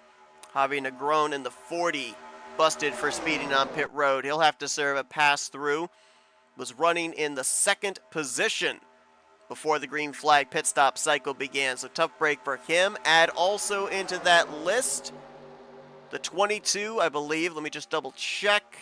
Yes, the 22 of Greg Palmer also speeding on pit road. So a bad night goes worse for that dark horse Mustang driver, as this is the battle for the race lead, maybe for the race win, as we're coming around to 3 laps to go. Look who's in the middle of all this. The 00 of Causey, the 8 of Lovell, the 41 of Carroll, making clear cases for themselves to advance into the Final Four. Didn't quite catch which car that was. There is going to be lap traffic ahead. It's Roberts again, and then just like last time, I think he's probably just going to get up out of the way and let everybody battle it out. Going to finish at least 2 laps down in this race is Ken Roberts. Boy, has he got to be breathing a sigh of relief that he got that victory here earlier on tonight at Daytona. Could have been an entirely different story for him at the conclusion of tonight's 2 races. Yeah, if Alex Moe ended up getting that push at the end of Daytona, things could have gone a whole lot different. It's crazy to think about how, in racing in general, those little moments, those little decisions that get made have big ripple effects throughout the rest of the season. We are even top and bottom here. 6 on the top, 6 on the bottom. Nobody can seem to get an edge here between McDonald and Kelly Causey. And I'll be honest with you, I'm nervous for Denny Carroll, Greg Lovell, Kelly Causey. Honestly, if I'm one of these drivers right now, yeah, I know it's the racer mentality. As soon as you put on the helmet, the visor comes down, you want to be the first one to the checkered flag. And I know it's easy for me being up here in the booth to call a big picture race play, but I'm bailing out. I'm riding at the tail end of this pack, because an 11th, 12th place finish, that's still going to be enough off of my top 5 finish at Daytona to get me into the Final Four.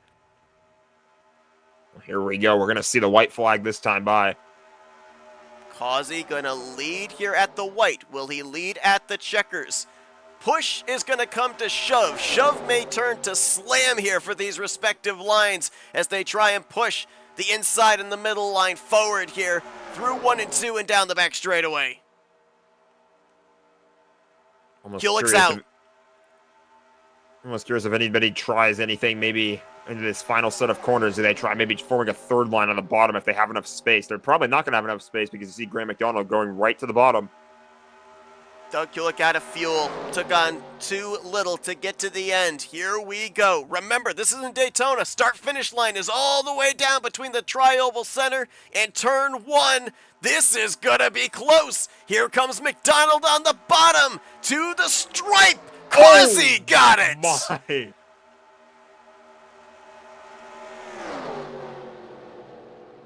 7 fun. 1,000s for the pole at Daytona.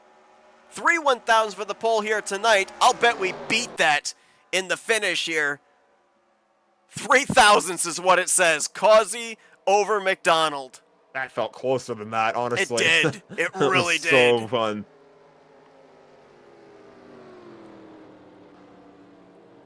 Kelly That Causey's was going to get insane. his 3rd win on the season. He was already locked into the Final Four on points. He's going to get in with a victory as well, following up his top 5 at Daytona. Graham McDonald will finish in 2nd. You'll get a chance to ask Alex Moe about the un-Alex Moe type racing here in this one, as he brought it home 3rd place, and Rodney Sullivan's engine survived. 4th place for him here tonight. Greg Lovell in 5th. Should be enough for him to advance. Denny Carroll faded back to 10th, but I think he's fine. I think he got out of Dodge. He realized the situation there. He just let it all play out in front of him. If he had to get through a wreck, he was positioned to do so. He should be safe to advance into the Final Four as well. Again, all speculation, all unofficially done in my head, but I believe your Final Four contenders, Ken Roberts, Kelly Causey, as well as Greg Lovell and Denny Carroll, to fight for the championship next week. We parked it right in front of the pace car, too. I think we should watch back that Oh, yeah. photo finish. Need to see how close that was. I thought for a minute Graham was going to get him. I was watching that inside line starting to edge forward just the least little bit. Almost wonder if he maybe panicked a little bit when Causey decided to kind of go down low and force his way in there. Pushed him down the track, and it was just enough. Oh, look At that. That's crazy. And the funny thing is, you look at it, the 48 is right on the back bumper of the 24. There's distance between the 00 and the 38, and still the outside line got the momentum as they exited out of the tri-oval. That one little push the 00 got was all it took. What a finish here in the final elimination race of Season 5 of the Saturday Night Shootout Super Speedway Series. Causey will win his way into the Final Four. Graham McDonald and Alex Moe going to complete the podium. We mentioned Sullins, the Kia engine. He needs to put Kia engines in there now. Not the Rodney says interview for finishing. Gotta put Kia engines in that Chevy now, not the Volkswagens, as he gets 4th. Greg Lovell in 5th. Mark Paglia, good run in 6th. Keith Bynum and Randy Waugh in 7th and 8th. Nate Balser and Denny Carroll. Ulysses Sandoval, 9th through 11th. They were the last drivers to finish in that lead pack. Pat McCarskey, Mike Maggialardi, they lost the lead pack on the pit stops. They'll finish 12th and 13th. Billy Elliser going to come up short. He'll be in the elimination category as he finishes 14th. Tim Anderson was 15th. Greg Palmer will be eliminated as well. 24th and 16th his finishes here tonight. Doug Hewlick couldn't make it on fuel. Ran out of fuel on the final lap. He finishes 17th. Javier Negron disconnected. It looks like he'll finish 18th. Ken Roberts doesn't look great. 2 laps down in 19th place, but you pair that with a victory at Daytona, that's enough for him to be able to advance. Brian Lovell out of the race. Tough break for him. Was only 1 point below the cut line coming to this elimination race, but the DNF will put him below the cut line. He'll be eliminated, and Robert Spring also did not reach the conclusion of this one. Well, I don't know about you. I'm worn out from calling that finish. I can only imagine how worn out the drivers were with trying to get their respective lines moving there on the final lap. Let's see if we could dial up some of our podium finishers from this elimination race here tonight from Primetime Super Speedway. Let's see if we can get a hold for the 2nd time here tonight. 2nd podium finish for Alex Moe. User was moved to your Hey channel. Alex, it's Jack and Seth up here in the booth again. You got us? Hello again, guys. Another great finish, another race where you're in the conversation at the end. Almost the difference maker there in getting Graham McDonald that victory. Our interval shows 3 1,000ths of a second. But I normally ask the first question. Jack had a running question here really back around lap 6, lap 7 that he was burning to ask you. So I'm going to let him ask you this question first. Yeah, shoot it. Yeah, I was wondering because you're a guy who's known for kind of running in the back at the start of the race and kind of having that patience. And I asked you about it after the Daytona race today, and you said that it was to kind of keep the race car as clean as you possibly could, and then set yourself up for the good finish. This was not a very characteristic race for you. You were basically running up the front almost the whole time. So what changed? I was thinking that too. I don't have anything to lose. I'm not in the playoffs, so I just said screw it. I'll go up front and try to get some TV time. And I was surprised how I was able. I was surprised how I was able to go from the back to the top five in like the first 4 or 5 laps. It's just I seen them going 3 wide, so I was like, all right, I'm just gonna stay on the bottom here, get up front, get some track position. Hopefully we can get some green flag pit stops, and then that's my opportunity to really get up front. So yeah, I didn't really have much to lose, so I just said screw it for this race. Let's run it hard. Hey, there you go. I mean, another thing that we end up seeing here in this race, we obviously, unfortunately, weren't able to consider it in the Daytona race because a caution came out. You guys were able to make it on fuel, but fuel played a big part. Pit strategy played a big part in the closing stage of this one. That money stop coming around 5 laps to go. We end up seeing the 23 run out of fuel. Everybody else able to make it. Was there like a little bubble spot right there of being able to take one amount of fuel and another amount of fuel there? And was there any consideration of maybe taking on less fuel if that was the case? From what I saw on my fuel strategy meter, it was about a 5 lap difference. So full tank here with 3x gets you what about that Dega gets you 13 laps. So it came down to taking a can. Maybe some of the guys who didn't top off, maybe they had to take half a can. The 23 might have tried to take, or I mean, a can and a half. The 23 might have tried to take half a can. I'm not sure what his pit strategy was, but it was pretty cut and dry there on that last green flag stop that most of us were gonna have to take at least a can. And then me and Graham had a great pit stop, and we kind of got almost too far out front. And then that second group that pitted with Kelly and them, they must have had a great stop because they came out even ahead of us, and we were 2 seconds ahead of the guys behind us. And I was telling Graham, these guys behind us are probably going to run up on us. And then I seen that second group come out, and I was like, wow, they had a pretty good stop. And then Graham dived it low, and it was kind of just a two-line race to the finish from there. I mean, that was intense at the end. That's about the hardest I've pushed and been pushed, in just a more casual race like this. I mean, that felt that at the end, that felt like we were in, a big race, really racing for something. I wasn't racing for much. These other guys here in the playoffs were racing for much more than I did. So Greg did a great job pushing me, and I was pushing Graham as literally as hard as I could without wrecking him. There were a few times, going in the corners where the game starts to stutter a little bit, and it kind of tells you you're almost pushing too hard. But that was great at the end. That was awesome. Yeah, that was going to kind of lead into my next question. So I guess you pretty much answered it there. I was going to ask, with it being even 6 against 6, top side, bottom side, it was pretty much dead even through the corners, through the exit of the corners. And in that type of a situation, when you're doing everything that you can to push the 24, you've got the 8 in your rearview mirror that's trying to push you. Does it put you into uncomfortable positions there in these final laps of maybe having to push the car in front of you in areas that you really don't want to push them?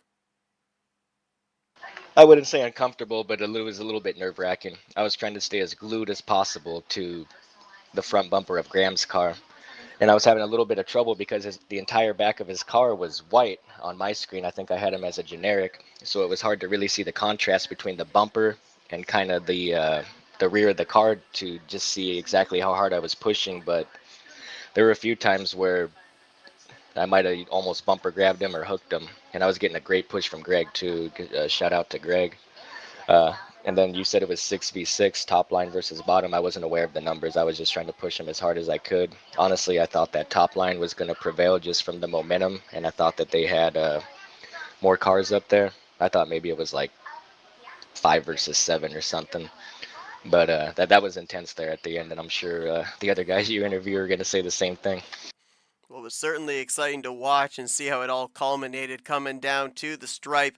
Visibly, we couldn't call one or the other line coming through the tri-oval, and even at the start-finish line, we had to check back, make absolutely certain that we called the right driver getting their splitter to the start-finish line first. 0.03 of a second, incredible photo finish here tonight. Back-to-back podiums on the night for you as well. We talk about your ability to be able to be up there in the conversation at the end. Second at Daytona, third place here tonight. Great night overall for you in these two entirely different super speedways. Alex, congratulations on a solid night overall. And before we let you go, one last time, we'll turn it over to you for thank you, sponsors, and shoutouts. Yeah, coming to the line there, I knew I was in a race with Rodney for third place, to get an interview. But yeah, it's always cool to, get 2 interviews in one night. That don't happen too much. But yeah, thanks to Seth and Jack. I'm going to go back and watch it later. I'm sure you guys did a great job as usual. Once again, more prayers and condolences to the Cannon family, the NR community, and the Lovell family for their losses this week. And shout out to Lowe's Chevrolet, my loyal sponsors. And we'll see you guys next week, hopefully, if I'm able to race.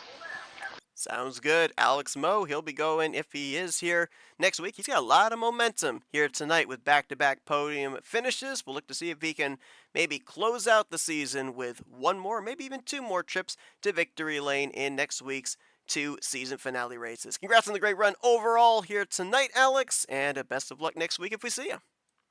Appreciate it. You guys have a good night and weekend. Absolutely. That's Alex Moe, third User was place moved out of your performance channel. here tonight at Primetime Super Speedway, off the heels of a runner-up at Daytona. Let's see if we can dial up the driver that brought it home, also close to getting the victory. 3/1000s puts him second on the final finishing results. Let's dial up Graham McDonald. User was moved to Hey, your Graham, channel. it's Jack and Seth up here in the FRM booth. You got us? Yep, I got you. Man, I'll tell you what, I mean, you did everything you could. You had good help, good pushes out behind you. It looked like visibly, maybe it was our camera shot, but it looked like this inside line was charging back there through the tri-oval. I didn't think there was going to be enough time for that outside line to find any type of a surge there off the exit of the tri-oval to the start-finish line. You almost bring it home with your 4th win on the season. It's great to win those photo finishes, but how tough is it to lose them when they're that close? Yeah, that was a heck of a finish there. I wasn't too sure who got it till I was in turn 2 on the back straight afterwards because I couldn't look at the standings. But the guys on the outside, when they get together, they're hard to beat, whether they're on the inside or the outside. Do you think you can kind of take us back through like what your perspective was during that finish? Because from our replay cameras, it looked like, and kind of in real time too, it looked like maybe you were being pushed down a bit by the 00. Do you think that's what happened, or did you see anything else? I didn't see any of that. I wasn't looking out my side window. I was just watching the front of my car, trying to hit my marks and not drift up. Well, you bring it home solidly with a 2nd place run here tonight, and really, to be able to get a good finish here in this race, it came down to that money stop. It came down to pit road execution, and Alex was saying he was shocked of how good of a pit stop you and the 00 managed to get, how far out ahead you guys were able to get there. You were part of the 2nd group that came to pit road. Was coming down pit road with less cars, maybe a little bit more space to work with on the entry to pit road, was that maybe a contributing factor in you guys being able to have a slightly faster, maybe a slightly cleaner from pit road entry to pit road exit pit stop, and what got you that track position you were able to maintain? Well, for me, it was probably being out front when I pitted, because I was in the lead when we took that last pit stop, and there's nobody in front of you. You can do a little bit extra hot pitting. Great point. Well, we also talked about the fact that obviously commiserations in not advancing into this next round of the playoffs, but at the same time, it kind of frees you up to be a little bit more aggressive with your moves, with your defending, if you're out in front, as you were in the case here in the closing stages of this one. It's kind of the agony and the ecstasy. So with these final 2 races on the season coming up here, we got Ken that's currently at 4 victories. You got a chance to tie, maybe pass him if you're able to go back-to-back next week. So how motivated are you to end out the season with that 4th victory with 2 races still to go? I'm always motivated to try and get a win. It's been really hard. Well, I guess I've done pretty good this season, but it's hard to get one. Certainly is, especially when it comes to super speedway racing. Graham, congratulations on the great run here tonight. I know you wanted that 4,000ths more to be able to park this thing in victory lane, but a solid showing here this evening overall at Primetime Super Speedway. Congratulations on a great run here tonight. Good execution the entirety. And before we let you go, we'll turn it over to you for thank you, sponsors, and shoutouts. I just want to say thanks for doing the broadcast to you guys, and thanks for everybody that's racing with us tonight. They're helping to move along, and things are improving every week. I guess that's about all I got for now. All right. Well, Graham McDonald, he's your second place finisher here this evening in a thriller Oh yeah, of a finish at Primetime Super Speedway. points are updated. They are updated. All right, You we just will may check have in to on refresh your frame. those. Okay. All right, appreciate it. Congratulations on the great run here tonight, and best of luck next week to close out the season. Maybe we talk to you in that one position better in victory lane. Yeah, I just wish I would have had this run last week. I hear you. Graham McDonald, second place here tonight in that number 24 Mopar Dodge. User was moved out of your And he channel. finishes just barely short of the victory. To this individual, who we're going to go down to victory lane and dial up. Let's get a hold of Buckshot Kelly Causey. User was moved to your Hey, channel. Coach, it's Seth and Jack up here in the FRM booth. You got a copy? I do. Man, I'll tell you what. Consistency wins championships. And you've had very consistent playoffs so far. You had the solid runs. You had that podium finish last week at Daytona. You go to Daytona again here tonight. Solid top 5 run. You preserve that during the course of this race. And then you get that push at the very end out of the tri-oval to bring it home in victory lane. You're fighting in the Final Four for the championship. We were talking about big picture racing here in the closing stages. Yourself, the 41, the 8, all looking good to point your way in. But the driver mentality is I want to be the first to the checkered flag. Was there any point that you felt maybe a little bit in peril of, oh, do I want a big picture race here, or am I going to go ham here and see if I can head into that Final Four with a race victory?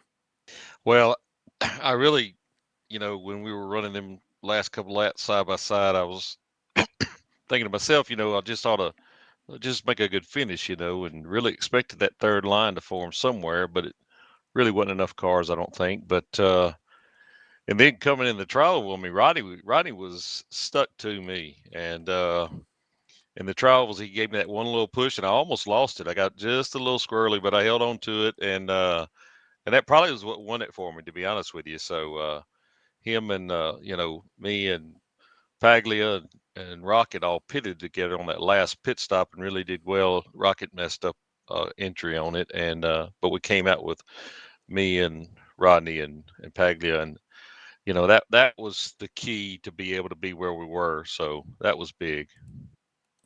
Yeah, I feel like you kind of actually answered my question for me, because I was going to ask maybe what you saw on that last lap, because from our perspective up here in the booth, it looked like maybe you moved down on the 24 coming to the checkered flag a little bit, and now you're saying that your car got a little bit loose. So I'm kind of wondering if the positions were a little bit swapped, if you were on the bottom, do you still feel like you would have had a chance to win the race? Yeah, I think so. But I really like the middle when it's time to race to the end, to be honest with you. And yeah, Rodney got me just right at the exit of the tri-oval, sort of, is where I got a little squirrely, and I did kind of come down and pinch Graham, and he was doing what he needed to do, and I was doing what I needed to do, and what it was 0.003 different. So I think we both made the best decision we could. Just didn't quite work out for him, but he did a good job of everybody involved there. It was really, really, really tight racing, and it was fun to be a part of. I know that much. Well, looking ahead here to the Final Four, you got this victory here at Primetime Super Speedway. You've been consistent at Daytona these past 2 weeks, so what does that do for the confidence level here, getting ready to face off against 3 other competitors and try and see if you can wrap up this championship in Season 5? Well, who is it that made the finals there, Seth? Well, we're trying to get confirmation on that. We were told the points were updated. I haven't been able to find the correct page. My rough math has it you, Denny, Greg, and Ken. But it's Well, not official. That's just my math, and I never rely on my own math. yeah, that's going to be tough. That's four really good drivers, and so the thing, I'm gonna be probably a little nervous as usual because, as you know, you called me coach.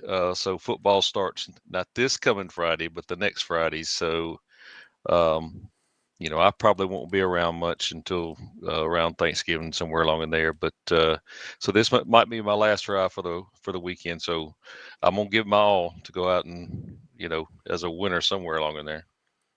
Well, we wish you luck on that there, Kelly. Congratulations on a great run here tonight. Picking up the victory, your third on the season here, and getting ready to head into this Final Four in a big way. Lots of momentum going into those final two races next week. Before we let you go, we'll turn it over to you for Victory Lane. Thank you, sponsors and shoutouts. Ah, man, I want to thank you guys and Primetime Racing. Y'all, put on a good show, and it's always fun to watch and do an excellent job of broadcasting. So, it's y'all are the cream of the crop when it comes to the broadcasting. But the teammates tonight came into the factor. Paglia and Rodney, and even with me trying to help Ken a little bit, and Greg being involved in there. So it was it was a team effort, and we stuck together and did what we had to do. And there's some tough guys in this league, and sometimes you need a little help, and it was a difference maker tonight. But anyway, you guys, I appreciate all y'all do, and look forward to next weekend. That's Kelly Causey. He ends out the night with a checkered flag at Primetime Super Speedway off the heels of a top 5 earlier on tonight at Daytona. And next week, he'll be running for the championship here in the Saturday Night Shootout Super Speedway Series. Congratulations on a great night overall, Kelly, and best of luck next week. Thank you. User was moved out of your channel. All right, and before we sign off here tonight, we are going to give you folks the official word on who exactly are the Final Four. Again, my rough math, I don't want to rely on it. We don't want you all leaving and then having to renege on something we said here tonight going into next week. So we're going to see if we can grab Graham McDonald real quickly here, get the official word on who those Final Four playoff contenders are going to be. User was moved to your channel. Hey, Graham, you got a second for us, man? Yep. All right, so we checked the website. It does not look like either I'm looking at the wrong page or I'm not seeing exactly where the updated points are. We don't want to end off the stream with misinformation. Would you be able to give us the confirmation on who those Final Four drivers are going to be? Yeah. The final four are Kelly Causey, Greg Lovell, Denny Carroll, and Ken Roberts. Okay, so for once in a very rare time, my math was actually correct, but we made it unofficial because I didn't want to end up saying anything that might be incorrect. So thank you. Appreciate the confirmation there, Graham. Okay, you're welcome. User was moved So out there of you your go. channel. Those are your Final Four contenders. Really, outside of the hard luck that Ken Roberts had here in the second race of the night, if you look at the other three, Denny Carroll, Greg Lovell, and Kelly Causey. Yes, Kelly got the victory. Yes, Ken got the victory, but I'm not necessarily certain if race victories are going to be the important thing next week, Jack. I think it's going to be just consistency between the two races. I feel like consistency is very key, and I mean that we saw it on full display tonight with drivers like Kelly Causey. So I'm really curious to see how things are going to play out. I hope that I get a chance to be back in the booth next week. I want to see how this thing wraps up. Certainly see if we can make that happen. Also bear in mind here as well, Greg Palmer, Billy Elliser, Brian Lovell, Bobby Farrell. Unfortunately, they're not moving on. This makes them X Factors now.